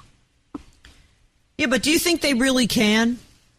Seriously, with what he has, with the resources he has, he could do some serious damage and hand this to Hillary Clinton if he runs as an independent. And therein lies why I think there was a come to Jesus moment with Donald Trump. Maybe, but I really think if anything's going to happen, truthfully, I wouldn't be surprised if the Republican Party does a 180 on him. If he starts to get too strong, I just don't can trust. see the party easy. If it comes down to Cruz or Donald Trump, the establishment will get behind Trump. Do you think so? I really don't think the establishment wants Trump either. I do too. Because he's the less conservative of the two. Absolutely. Trump is less conservative than Trump. Yeah, Trump is less conservative than Cruz. Oh, absoluted. Yeah. But the Republican Party is not conservative anymore. I know, and that's why they'll get behind Trump. Trump instead of Ted Cruz. Yeah. I know that's not what you want to believe, but that's I'm not even the guy who came up with that. I read that maybe a week ago or something. It just made a lot of sense to me. So you're thinking they're thinking Trump Cruz as possible ticket? Who do you think Trump would pick as? There's no way that Cruz. There's no way that happens. There's no way Ted Cruz attaches. Cruz is not going to take a backseat to anybody. No, that's not going to happen. It's interesting. No, Cruz will not be the horse or the carriage in that tandem. No way. I agree with that. See, I would think if I were Cruz, I would take it because Trump probably would win, and that sets him up nicely, in another 8 years. All right, we only got a couple of minutes here, guys. Ed, please share with the listeners everything you can about your show, how they can find you, when you're on the air at Red State, and then Denise, we'll turn it over to you to do the same thing. We got about two and a half minutes left. You can listen to me Monday through Friday, 11 p.m. Eastern on redstatetalkradio.com. You can go to my website, edwarddenzel.com, where you can find all of my old Red State Talk Radio shows. You can find me on Twitter, Denzel Domain, all one word, no space in between. You can also find me on Podbean. You can find me on SoundCloud. And you can also find me, my newest location is on YouTube. You can find my old shows there the day after they play on Red State Talk Radio. Ah, very cool. Awesome. YouTube. And Nisi Poo? I would say IBIT on a lot of things that Ed just said about some of the places, although I'm not on YouTube. I do have my own website at founderscode.com, and I air on Thursday nights at midnight, replay a couple other times over the weekend, although if you go over to my Facebook page, the Denise Simon Experience, the time on there is wrong, but that's just a housekeeping detail that we've been trying to work through. Oops, my bad. Yes, it's all your fault, honey. Yep. And you're going to be on in a few hours down in your area of Tampa with Matt Bruce, correct? And let's give Matt a plug. 2 a.m., ladies and gentlemen, in precisely 3 minutes, you will be engaged with Matt Bruce, the Captain's America, here on RedStateTalkRadio.com. Actually, in 1 hour from now. 2 a.m. to what? 6 Oh, yeah, my bad. 2 a.m. to 6 a.m. I'm just wanting to go to sleep early. I'm on there tonight at 5:05 a.m. Eastern Time. Interestingly enough, I interviewed today for the Denise Simon Experience a 23-year naval intelligence CENTCOM red team advisor who actually said to me, I hear you all the time on Matt Bruce's show. So I was kind of... We're actually going to have an interview with Dr. Rich Swire coming up at the top of the hour. He's from Sarasota, Florida. He has a huge military background, and he is decorated. He was in the 101st Airborne in Vietnam, and he's got a lot of great information about Muslim and Muslim immigration and the numbers that I think everybody's going to find very interesting, too. And we want to also thank Tom Del Beccaro for joining us earlier, U.S. Senate candidate on the Republican side from the great state of California. Please check him out at Tom Del. That's TOMDEL.com. Please donate to his cause because I think he could be a great senator from the great state of California. Again, find us on RedStateTalkRadio.com. I'm Donna Fiducia, along with Don Newen and Denise Simon and Ed Denzel. We thank you guys. God bless America.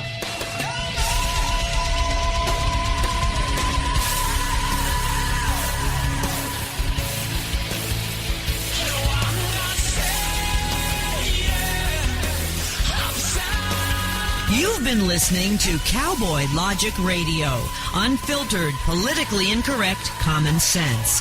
Join us midnight to 2 a.m., late Tuesday night into early Wednesday morning. Find us on the web at cowboylogic.us and join our Facebook group, Cowboy Logic Restoring America Forum. That's Cowboy Logic Radio, unfiltered, politically incorrect common sense.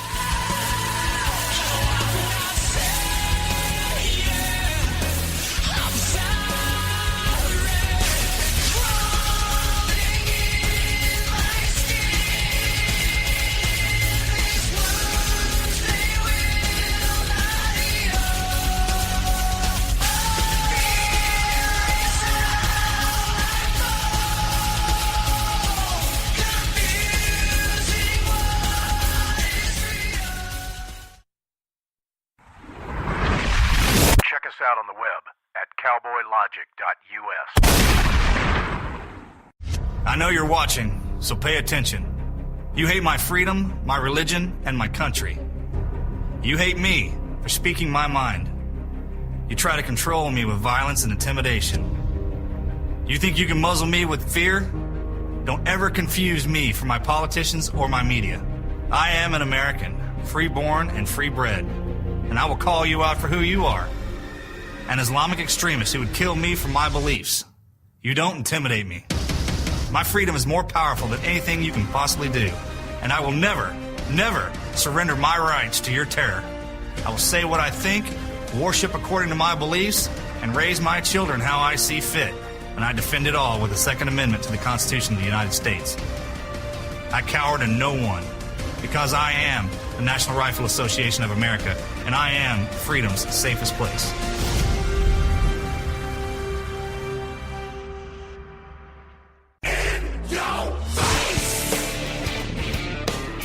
The time has come for unfiltered, politically incorrect common sense.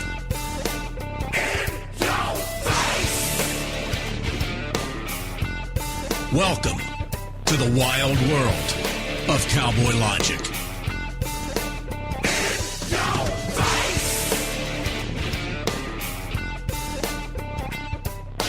Welcome back to Cowboy Logic Radio. I'm Donna Fiducia, along with Don Newen. And our very special guest this hour is Dr. Rich Swire. And this is his first time on Cowboy Logic Radio, but you probably know a lot of the work he does, and you're going to like what he does once you hear about it, too. First of all, Dr. Rich, welcome to Cowboy Logic Radio. Well, listen, Don and Don, I'm very happy to be here, and it's a wonderful, great day in America. You know, we got to make America great again. Yeah, we do. Before we get into anything in the interview at all, sir, I would like to extend my gratitude on behalf of myself, my family, my children, and everyone that I work with and that I'm friends with for your service to America to allow us to enjoy liberty. Thank you, sir. Well, God bless you. And, look, it's a call to duty that's required, I think, by every American. I was sad to see that we did away with the draft, because I believe every young man and woman should serve the nation in some form, whether it's in the military or some other way. And I had the opportunity, and I was blessed that I served with great people and great units, and sadly I lost some great friends, but that's the way it is. So thank you so much, and really appreciate it. Well, Dr. Rich, I should tell everybody that you're a 23-year Army vet.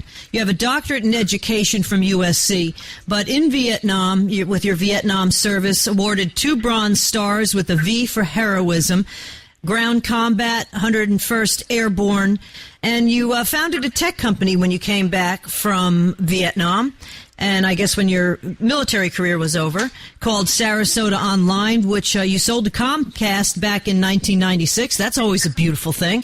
Helped start Backsoft Corporation, a software company with your son. You reside in Sarasota, Florida right now with, you have your son, your wife, and 2 wonderful grandchildren you told us. And, of course, your biggest claim to fame in my book, though, is that you are on the CARE, the Council on American Islamic Relations website watch list, I guess, could we call it? Is that what it is? Is it a watch list? Well, it's a list of the top Islamophobic individuals in the United States of America, and I'm listed by name, which I find very interesting and kind of exciting in the sense that they recognize my work. So, well, that's how I stumbled upon you. I got to say that. I just it's not stumbled. only on a regional level in Florida with CARE Florida, but he's also listed on a national level with just CARE. Yep. And where can they find you? What that website that they can find you on is? Well, they can find me on two websites, of course, Islamophobia.org, or on my own e-magazine, drrichswire.com. Okay, well, that's clearly the more important, valid, and I'm sure more well vetted. So it's Dr. Rich Swire, SWIER.com. Yes, ma'am. See, here's what I did, Dr. Rich. Here's what I did, is I Googled how many Muslims are in the United States. And then I wanted to Google how many Christians. Then I Googled how many have come in since 2008. And your website did pop up when I was Googling this, and that's how I actually came upon you.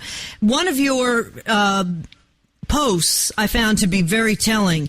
Biggest contractors for more Syrian refugees are a number of Catholic charities, Episcopal, the Ethiopian Community Development Council, the Church World Service, the World Relief Corporation. But what you found was 90% of their money is coming from us, the taxpayer, the U.S. government. That's correct, and if you call your local, and actually there are several there's a Jewish charity, there's a Hebrew charity on that is relocating. It has been contracted by the federal government to relocate refugees. I call them migrants rather than refugees because they're migrating here. They're not here as refugees. They are moving here for a particular purpose. And I actually called the Archdiocese of Venice, which is a Catholic group, the largest Catholic group in our area. It controls 8 counties. And they believe that all of these refugees are being properly vetted by federal government. And of course, we know that's not true. So the church is complicit in placing. We just had a man this week in Minnesota, Somali, who was arrested as the key recruiter in Minnesota for the Islamic State. And these people come over through these charities, and they're placed through these charities. And we had, as a matter of fact, the wife of the shooters in San Bernardino was a migrant. She migrated from Pakistan to Saudi Arabia. She migrated from Saudi Arabia to the United States of America, and she came here. She was reviewed 4 times by the FBI and given a clean bill of health, even though a good friend of mine, Philip Haney, who appeared on, by the way, Fox News on the Kelly file as a whistleblower, was in the DHS. He had a team that was looking at that particular mosque, among others, in Pakistan, and we probably, if he would have been allowed to do his job, we probably could have stopped the attack. But they shut his unit down. When I say they, I mean the Obama administration. Well, I can tell you this, sir. About 2 weeks ago, we had a high-ranking, and I cannot disclose the agency or his name, but a high-ranking individual with a government agency that is very well known. I'm going to leave it at that. And he, without a doubt, came right out and said that the United States government has no idea where these individuals are. They have absolutely no way of tracking them, and they have no idea who they are. End of story. And this came from a guy that's like a level 14. Well, and again, Philip Haney was there. He's a 30-year federal employee, and he was there for the beginning of the creation of the Department of Homeland Security. He was an active field agent, and was probably the most well-versed gentleman on tracking the Muslim Brotherhood coming in and out of the United States of America. And he was working very hard to do his job. And then, of course, we had President Obama elected. And then he began to see how the countering violent extremism policy was actually preventing was denying our agencies from even looking at anyone that may be or could be, possibly be a Muslim. And that's the problem. Philip was actually investigated 9 times for exposing. I was going to say, I bet they went after him instead of the other way around. They did. Does he still have a job? Well, he retired. He it now works for the Center for Security Policy. Okay. And Philip is writing a book, and the book's going to be out in April. And you ought to get him on your radio program. He's a great guy. We actually have Frank Gaffney's show on our network. Okay, well... And we've had Claire Lopez on a number of times. But yes, you say the name Philip Haney now. I recognize his name. Yeah, Philip E. Haney, but I know Claire very well. Claire and I have Isn't she worked wonderful? together. She's great. I mean, she's great. She's, she tells it like it is. And Philip Haney is, they just had the first interview, and they've been kind of keeping him sequestered, and he's written a wonderful monograph that I can't tell you anything about, but it's going to be coming out probably in the next week. I'll have to ask Claire about it. And She'll tell talk us. to Claire about it. And it's an amazing monograph which documents how we have literally stopped our law enforcement agencies at every level from investigating anyone that may be Muslim. And of course, who is the greatest the threat of violent extremism in the United States? People like me, who happen to be a military veteran and own a gun. So that's the situation, the sad situation we find ourselves in. And of course, Mr. Trump and others are trying to say, wait a minute, there's something wrong here. We got to stop what's going on with these refugees until we figure it all out. And everybody's coming after him, including CARE. Of course. Well, that's when you know you're on the right track. That's when you know when you're on the right track, when CARE holds a national press conference. And of course, all the Democrats ran over to the most dangerous of all mosques in the United States, the one that the one in Virginia, in Falls Church, Virginia. Yes, the one in Virginia. It's the most violent. Didn't all the major terrorists come out of there? Hijra Islamic Center, the one that birthed your friend and mine, the only American on the CIA kill or capture list, al-Awlaki, who was eventually killed by a drone strike, and he gave Juma prayers, Friday Juma prayers, to the Muslims in the state or U.S. Congress. So, this is Anwar al-Awlaki is with the 72 virgins or Virginians, whatever you want to look at it. Virginians. And it's close enough, actually, with the way Virginia's going, unfortunately. Yeah, anyway. So, and of course, he's a good buddy. Al-Awlaki was good friends with Nidal Hassan, who did Fort Hood shooting. So these are all connected. And of course, that's the sad thing, is because when you connect the dots, it's very obvious. And the president and his team do not want to connect the dots. Well, of course, his closest advisor, his very closest advisor, she is herself, Valerie Jarrett, a Muslim. She was the president of her university's Muslim Students Association, which was one of the first organizations established in the United States by the Muslim Brotherhood.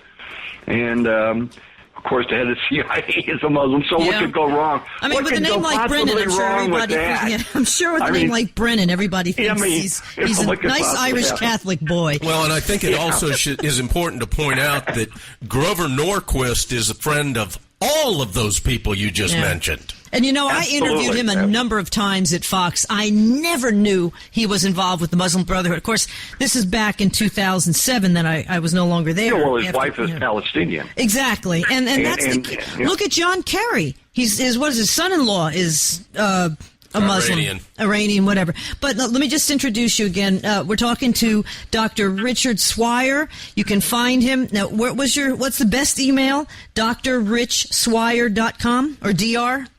Yeah, drrichswire.com okay. is my website, and on there they can find out all about me. Okay. Or, again, they could go to the CareIslamophobia.org website, and they'll find everything else about me. It's Dr. Rich Swire, SWIER.com. 23-year Army vet, that automatically puts you on the Care Islamophobia website. Puts me on the federal government. I never believed, after 23 years in the military, that I'd be fighting my own government. But sadly, that's what's happening right now. Well, we're certainly fighting this administration, and I really think that's why Donald Trump is striking a nerve. If nothing else, he opened up the dialogue that really needs to be opened up. And you've got the rhinos, which are just as bad, in my opinion, in bed right now, just about literally, Paul Ryan and Nancy Pelosi trying to figure out a budget deal at the last minute because we can't close down the government. And this whole thing revolves around people are mad. I have a question that I need to ask the good doctor. Mm-hmm. I have been evaluating Paul Ryan's new facial hair, and I need to find out if you believe that might be Sharia compliant. Not yet, but it's getting close. It's getting very close. I can't tell. I cannot tell whether he is Sharia compliant he's getting or very if he's close. if he's in postseason baseball. If he brings a rug puts a rug in his office and kneels down and faces Mecca, then we know we got a problem. I can tell you one thing: he's not going to be in the speaker's office. Yeah, exactly. He's not going to be more in line with the Phil Robertson God-fearing mindset. If anything, he'll go to the dark side with the Muslim Brotherhood. Issue. Yeah, that's the other issue. And then there's a new phrase out there. It's kind of interesting. It's called. They're starting to refer on the one of the things that is really driving this election is social media, and one of the way that people on social media are referring to people that you and I might call as rhinos. They're calling them GOP little e. That's GOP establishment. And they're the ones like, the Paul Ryans of the world and Mitch McConnells of the world in the Senate and the House, John McCain's and, Susan Collins and others. John McCain. Yeah, who are more than willing to compromise away American values. And I had a good friend of mine tell me once that compromise is the art of losing slowly. Yeah. And that's exactly what we have seen the Republicans do. They are losing slowly, and it's actually picking up speed under President Obama. They just cannot seem to get their act together and come up with a cogent, coherent strategy to deal with. Now, they passed legislation. Look, I have to give them... the American voters have. Yeah, the American voters. The rhinos refuse to see it. We handed them the Senate. We handed them the Congress. We're about to hand them with low-hanging fruit. If Hillary Clinton is the nominee, anybody would be better than Hillary at this point. And what are they doing? They're going against the two top contenders that the people are saying they want because they can't control them. And that's Ted Cruz and Donald Trump. And to me, what you just said is pretty profound. Compromise is the art of losing slowly. All they want is big government. All they want is power. I'm sure I'm not telling you anything you don't already know. But in my opinion, right now, if this continues and the big money donors start going against Trump or Cruz or both, I see the Republican Party going the way of the Whig Party, which is how the Republican Party was born in the first place. They refused to budge. Well, I understand. And I hope this is not another Barry Goldwater moment. Look, If the GOP little e, the GOP establishment or Rhino, whatever you want to call them, or you want to call them Paul Ryan by their actual name, Paul Ryan and Mitch McConnell and whoever, and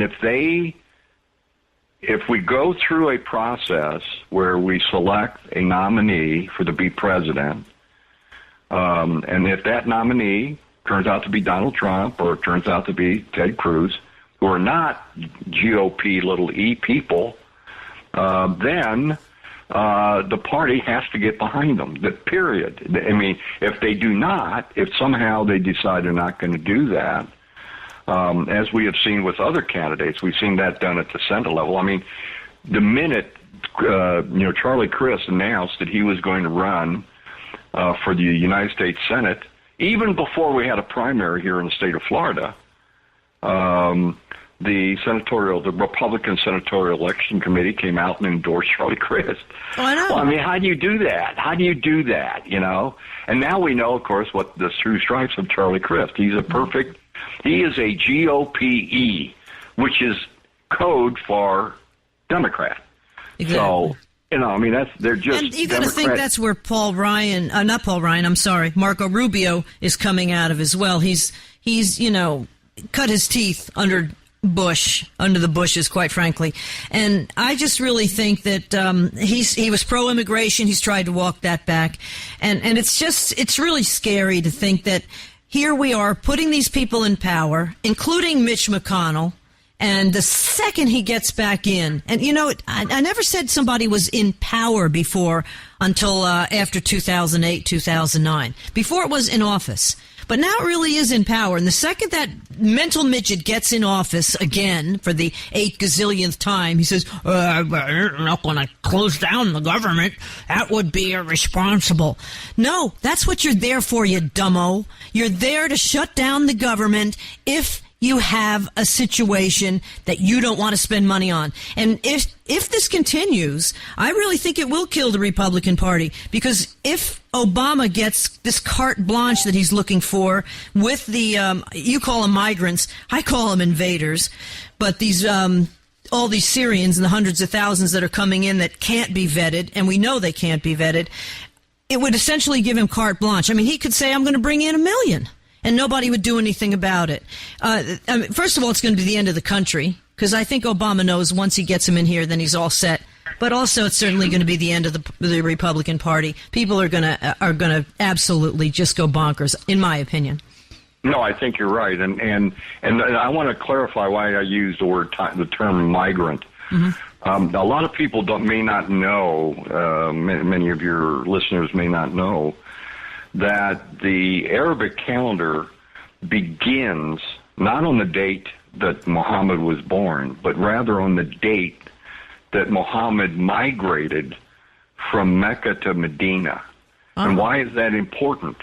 It's important because when he migrated from Mecca, where he was basically, trying to be a prophet and say, come join Islam, aren't we wonderful? We're the religion of peace. And everybody was kind of going, no, you're not. He migrated from Mecca to Medina, and at Medina he picked up the sword. So the purpose of the migration is to move to another area, pick up the sword, and conquer the area that you have migrated to. And he did. He conquered the entire, Arabian Peninsula when he migrated from Mecca to Medina. So that has been a sacred duty of Muslims from day one. From day one of the Arabic calendar, their duty for 1,400 years has been to migrate to other lands and then conquer those lands, either by force or by will. Normally they get in by will, and then they start changing the system until they get enough power, as you used the word, as Europe is exactly what's happening in Europe. Take over, and that's what has happened, because the entire Middle East at that time was controlled by Christians and Jews. So now we see what's happening in Europe. I mean, they have migrated as Muhammad, as Allah requires, and they're creating a state within a state. And when you create a state within a state, you have serious, serious problems. And that's what's happening in Germany, France, England. But they just don't want to recognize it. For some reason, they want to be politically correct until the point where, the sword comes and strikes the back of their neck, and there you go. So that's the... And nobody wants to say it. We got to take a quick break here. When we come back, I want to talk about quote-unquote moderate Muslims and your work that you found on the percent of Christians actually coming into the United States, which is about nil under this president, and also the percent of Muslim countries who have taken in migrants. If you can shed some light on that, something along that line, that'd be very interesting to hear as well. We're talking with Dr. Richard Richard Swire. You can find him at drrichswire, SWIER.com. Really a great website, and he's got some great insight, given the fact that he is on the CARE watch list, so you must know he knows what he's talking about. Great insight as far as the quote-unquote migrants are considered and what I call the invaders coming in from the Middle East. We'll be back in just a moment with Dr. Rich Swire on Cowboy Logic Radio.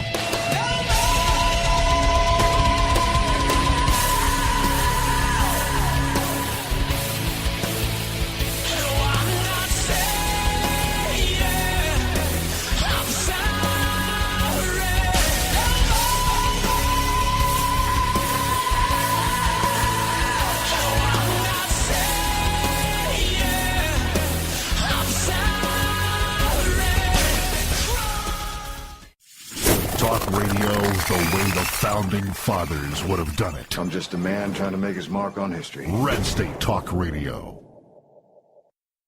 Accuracy and range are a necessity. Now comfort is an option as well.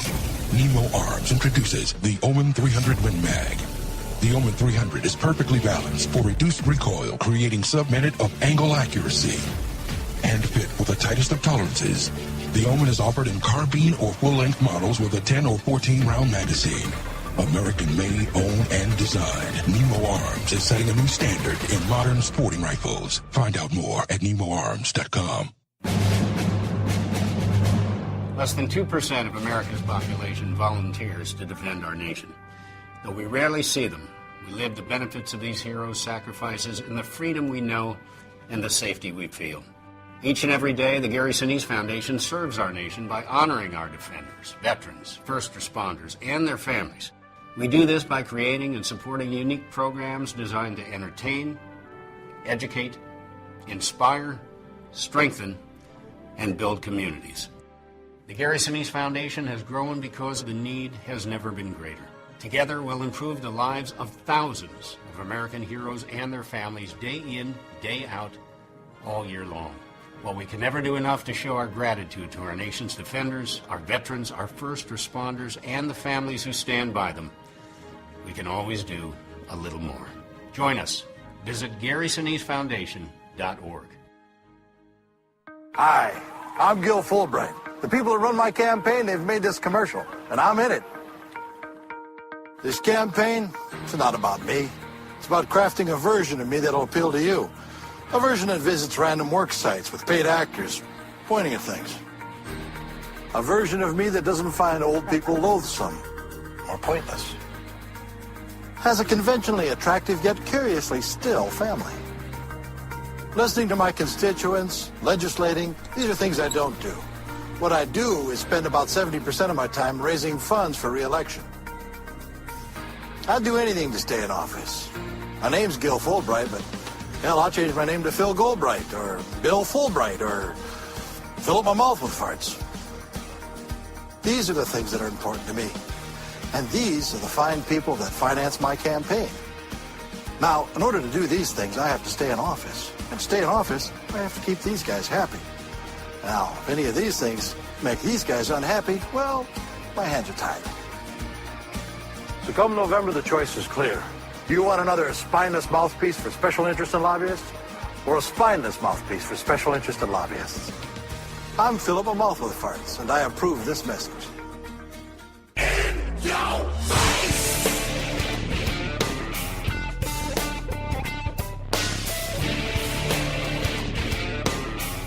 We're back on Cowboy Logic Radio with Dr. Rich Swire. Find him at drrich, R-I-C-H, Swire, SWIER.com.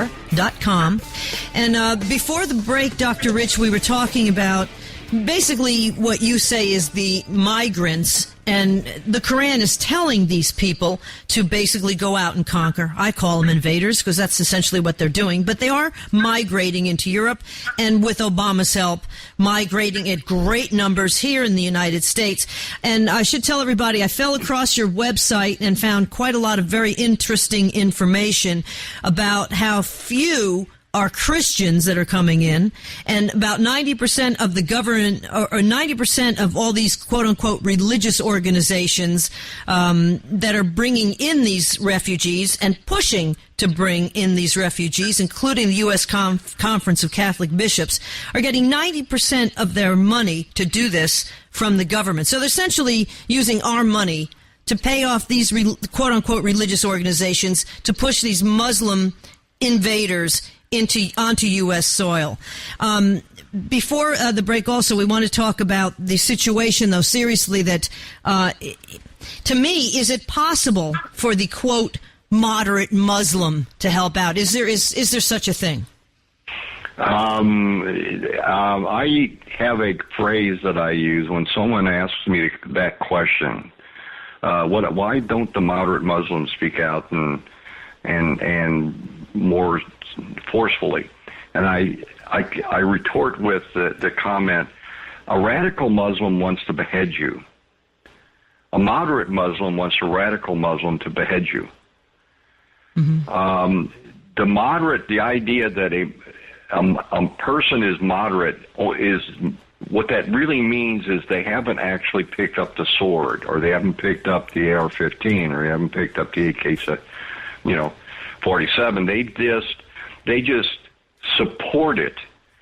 They support the jihad. They support the Islamic way. They support Sharia law. It's like the difference between a Marxist and a communist. A Marxist wants to use violence to establish the utopian communist state. A communist wants to do it by other means. It's the same thing. Same outcome. The Muslim who is what you might call radical, quote unquote radical, is actually simply wanting to use violence to establish the caliphate. The quote unquote moderate, it wants to do it wants the same goal, establish the caliphate, but they want to do it by different means. So now what you have is you don't know. When you talk about these migrants that are being brought in because the United Nations is giving out quotas, and of course President Obama is more than happy to accept as many as we want, and of course we're bringing in less than 1% are actually Christians who are actually being slaughtered in the Middle East. Well, that's what I was wondering. I mean, Christian slaughter is probably of biblical proportions. Now, I don't think it's ever been genocide. Worse. Yeah, it's a total genocide. Genocide. And he does absolutely nothing. And why do we as a nation, I mean, what you were saying about moderate Muslims, and to prove that point, 52% of American Muslims agree with Sharia law. That is a recent poll that was taken, and that's astounding to me. Well, it is. And there's actually a movie coming out it's called By the Numbers, and they actually go through. It's done by the Clarion Fund, the Clarion Project, and they are going to be releasing a film shortly that actually looks at the poll numbers. You know, when you go out and ask Muslims, you know, how do you believe in the Islamic State? Do you believe in Sharia? Do you believe in jihad? Do you believe in these things? And their answers are overwhelmingly positive, because they want to establish Islam in the United States of America, which is antithetical to our U.S. Constitution. It is a state within a state, and that's what we have to start thinking about. These folks as saboteurs. These sort of folks as we used to have the Nazi Bund in the United States of America. We allowed that to happen. Well, we've got another kind of a Bund in the United States of America, and it's Islamic, and it is being fueled by the mosque. The mosque is the heart and soul of the jihad movement. That is what you do. You go into the new territory and you build as many mosques as you can, and those become the training ground for the future jihadists, and that's what they do. I mean, that's the whole purpose. You can go in, and there's 80% of the mosques in the United States of America are preaching sedition. That's not me saying it. That is a long-term study that was done by good friends of mine, actually, David Yerushalmi from the Center for Security Policy, and went in to the mosque, looked at what was being said, looked at what materials they were handing out, and using a comprehensive survey instrument, determined that 80% of the mosques are preaching the overthrow of the United States government. Now, and didn't Saudi Arabia build most of these mosques? I know they're funding another 300 or 400. They're funding it, yeah. Yeah, they're funding the European ones as well. And how many of these quote-unquote migrants is Saudi Arabia taking in when they've got that tent there with air conditioning for the Hajj that can, this tent city that can house a million people, and they're sitting there empty all year? Well, the Gulf oil states are taking in none. Mm-hmm. Well, so, they don't need to. What point is because that? They're all going to Europe. Why would you want to migrate to a Muslim country when it's already Muslim? What you want to do is migrate to a non-Muslim country and make it Muslim. Exactly. So we don't see that here. That's the whole point. We're naive. You don't migrate to Saudi Arabia to make it more Muslim. Although there are some people who want to get rid of this House of Saud because it's corrupt and in terms of being a pure look. I have said many, many, many times that the more Sharia compliant an individual organization or nation state, the more dangerous it is. And that's what we're really talking about. The most dangerous ones are the ones that are furthest down. Most people Dearborn, Michigan. Oh no, I'm sorry. Yeah, most people don't even understand that Islam, the Arabic word Islam, means to submit. Yes. The Arabic word Sharia, like in the Sharia law, which is the laws, it's in the Hijri, it's it is what Muhammad did. When Sharia is the path. So Sharia and Islam, so if you put those two together, it is the path. Sharia is the path to submission. And so the further you are down the path, the more dangerous you are. And that's the problem. That's the problem we face. Because at some point, every Muslim has to go down that path and has to come to its ultimate utopian end, which is creating a utopian Muslim society called the Caliphate globally. And if they don't do that, like people don't even understand, why did the Islamic State strike in Paris on November the 13th? It was an anniversary. I forget what it was, but it was some anniversary. It was in 1918. That was the date that the British and French occupied Constantinople and began to disassemble the Ottoman Empire, the last caliphate. When they occupied Constantinople and retook it back and turned it into Christian hands, that's the reason the Islamic State struck, because it was, they weren't too successful. It's still Istanbul now. It's still, right, that's right, they weren't. I mean, look, there was probably a dual attack in Paris and in London. The only thing is I'm guessing, and I'm only guessing, that the one in London was somehow found out and foiled.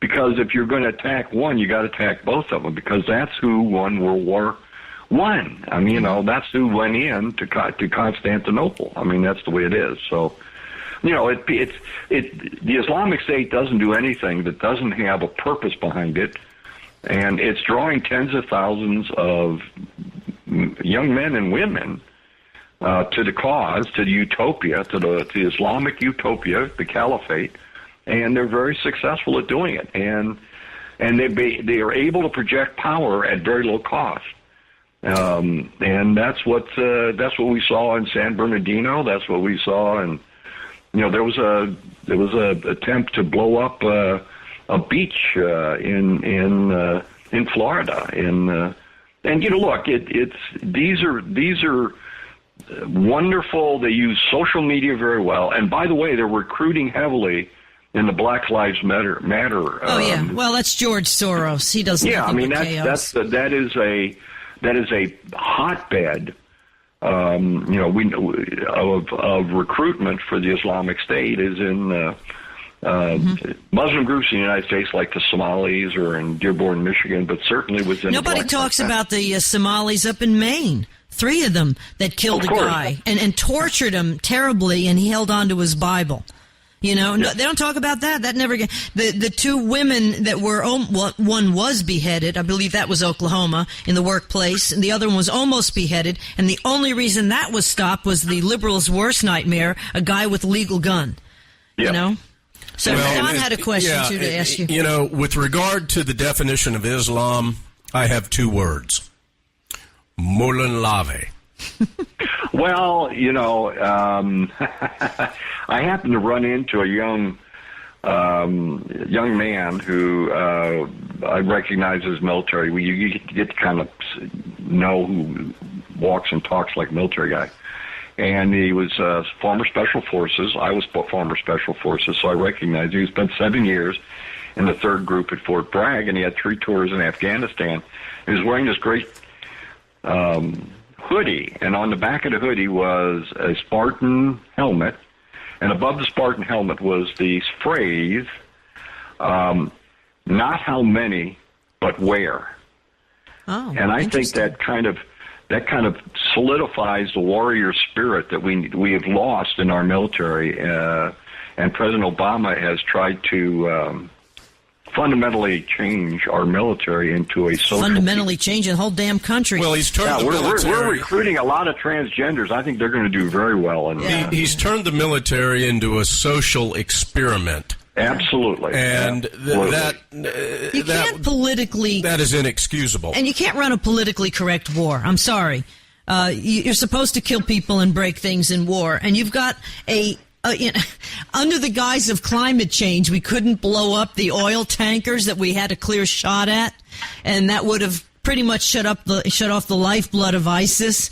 And this is, now coming out months later. It's a JV team. I can't just imagine, as somebody in the media years ago, what field day these people would have had if George Bush had said half of the stuff Obama says, let alone carry out what he's carrying out. I mean, it really is borderline treasonous, in my opinion, and nobody wants to say anything for fear of being racist.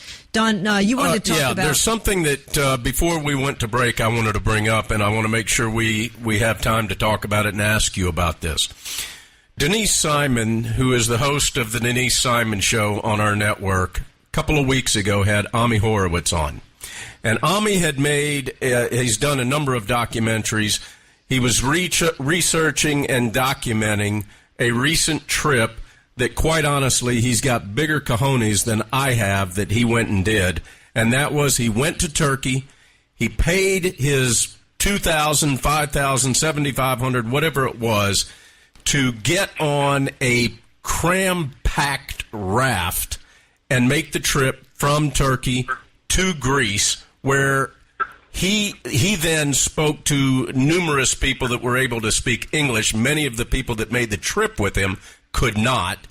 And basically what he said in a nutshell is this: Turkey is moving these Syrians out of Turkey into Greece. Greece is then herding them like cattle into Germany because it's an opportunity for Greece to give Germany the middle finger. And these people are not refugees. Many of them are well-to-do financially, and almost all of them are male between the ages of 18 and 45 years old. Your thoughts on that? Well, I think that the numbers, if you look at one of my contributors is Ann Corcoran, she does a great job. She runs Refugee Watch. She very carefully watches how these migrants get here, who gets here, who funds them, where do they go, and where are they from, and what kinds of things do they do that are good or bad or indifferent. And she has found that absolutely that these, first of all, about 6% of Syrians only 6% of Syrian refugees, quote unquote migrants, want to come to the United States. They don't want to come to the United States at all. They want to go to Europe because that's the way they can make a bigger difference. They probably can live a better life at this point. Well, because not live a Europe is better more life. It's quicker for them to take it over. It's quicker for them to take it over there, and so that's why you see the rape gangs in England. You're seeing the rape gangs in Sweden. You're seeing the rape gangs. I mean, they are exporting this philosophy much, and the whole point is to eliminate or destroy the culture of the host city and replace it with Sharia law and Islam. So, absolutely. I mean, there was a British reporter who went to Turkey and within like 72 hours for 2,000 euros had a Syrian passport with all the identification papers to be able to come over as a migrant. I mean, it's so easy to do. And Turkey has been by the way, Turkey's not our friend. Well, they're Obama's friend, but they're not our friend. Should not be a member of NATO. Is not our friend. Is supporting the Islamic State. Is buying up their oil and helping to fund them. And one of my writers, Jerry Gordon, wrote about that, about the tie, by the way, to Erdogan, who's the premier. His family is heavily invested in the oil company, the Turkish oil company that is buying up the Islamic State oil. And he's Obama's good buddy. And of course, but look, the president. I've seen it all. I've seen this phrase on Facebook time and time again by this one wonderful lady. Once you understand he's not on your side, everything makes perfect sense. Yeah. Once you understand he is absolutely not on your side, or not on our side, everything he does makes perfect sense, and it does. I mean, what he is doing makes perfect sense. It is not happenstance. It is not, by omission. It's by commission. He is doing exactly what he's intended to do what the Muslim Brotherhood. Well, he's doing exactly what he said he was going to do in 2008, and that's what chaps me so much. Is back in 2008 and 2009, 2010, I was chastised and belittled by the left, as I'm sure you've been, and was called every name in the book. And sadly, and I emphasize the word sadly, I was right. Here's something else that I also think I'm right about. These are the preponderance of the population that's in this migrant, refugee, whatever the hell they are not Syrian. A lot of them are Pakistani. Is that correct? Well, you're getting a mix, because what happened is you're having all kinds of different people, Saudis, Pakistanis, Iraqis, all posing as Syrians and getting identification papers as Syrians and coming over here as Syrians, as if now look, we didn't have anybody migrating anywhere out of Syria until just recently. Until Obama took a back seat against ISIS. The United Nations decided that it was time to move these people out. Well, the question is, why move them out? Leave them there, let them fight for their country. Many of them want to fight for their country. They want to go home. Mm-hmm. Most of them want to go home.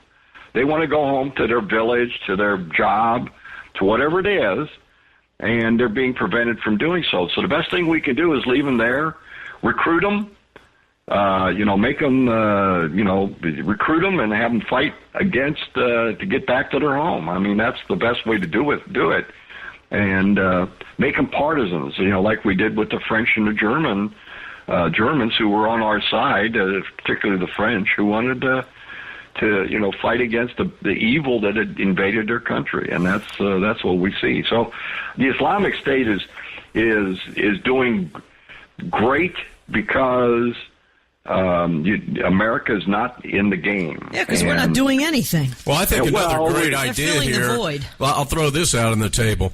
I think that the United States, ought to finance the relocation of the UN to Aleppo, Syria. Yeah, there you go. Well, I think that would be a great move the building there, and let them deal with it on a day-to-day basis. because the United Nations primarily has pulled out of most of those countries because they don't want. Well, that's got to tell you something right there. I mean, that's kind of got to tell you something. Exactly. But I mean, look, it's.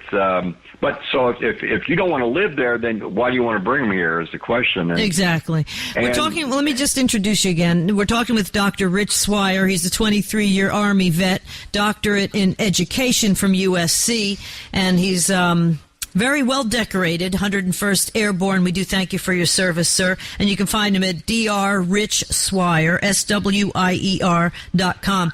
I wanted to ask you, though, about the percentage of Christians from what you've seen and all of these refugees. It seems to me that, and nobody's talking about this, to me, Barack Obama is doing what Donald Trump has said he might do to Muslims. Barack Obama is already acting on and doing to Christians, essentially not allowing them to immigrate to this country.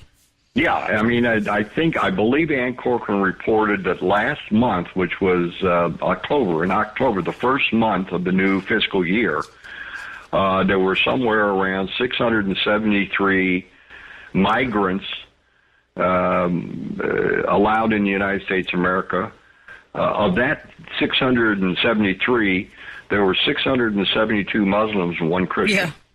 I mean, come on. Here we are talking about Trump. When Trump is just a candidate, he hasn't had a chance to act on anything. Obama's obviously acting on this. And to me, as formerly part of the mainstream media, their amount of Kool-Aid drinking surprises even me. I mean, this is so egregious. It's unbelievable. It's an abomination.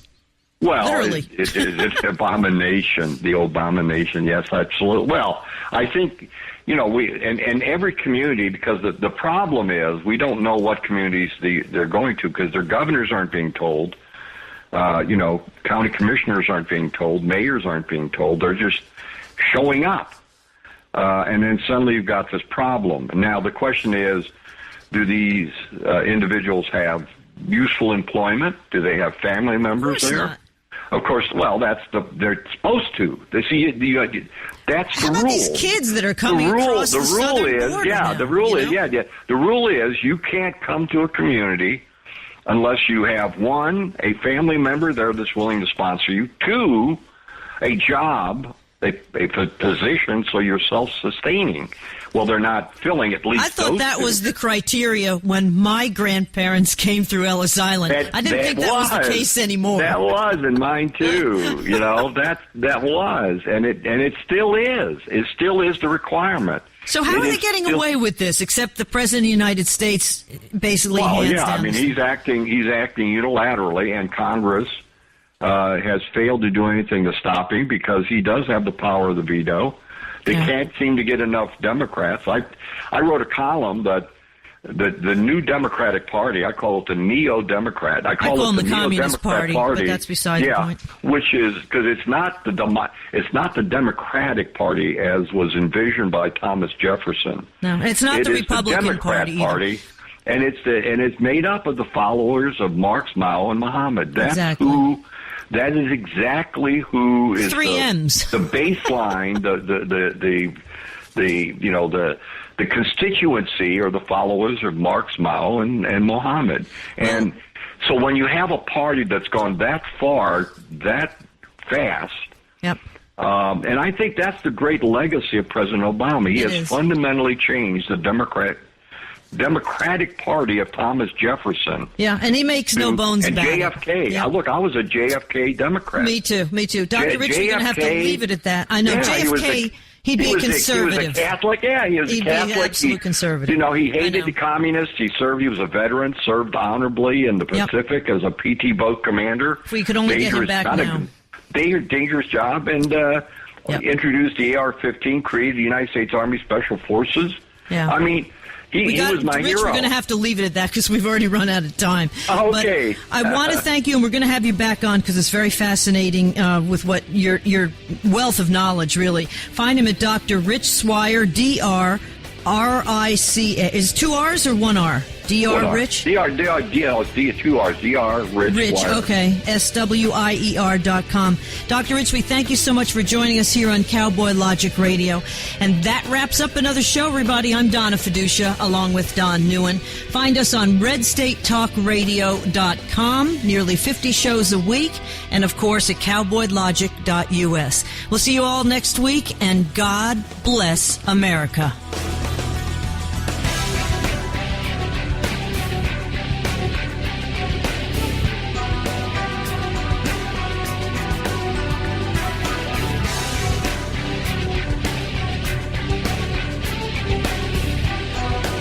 You've been listening to Cowboy Logic Radio, unfiltered, politically incorrect common sense.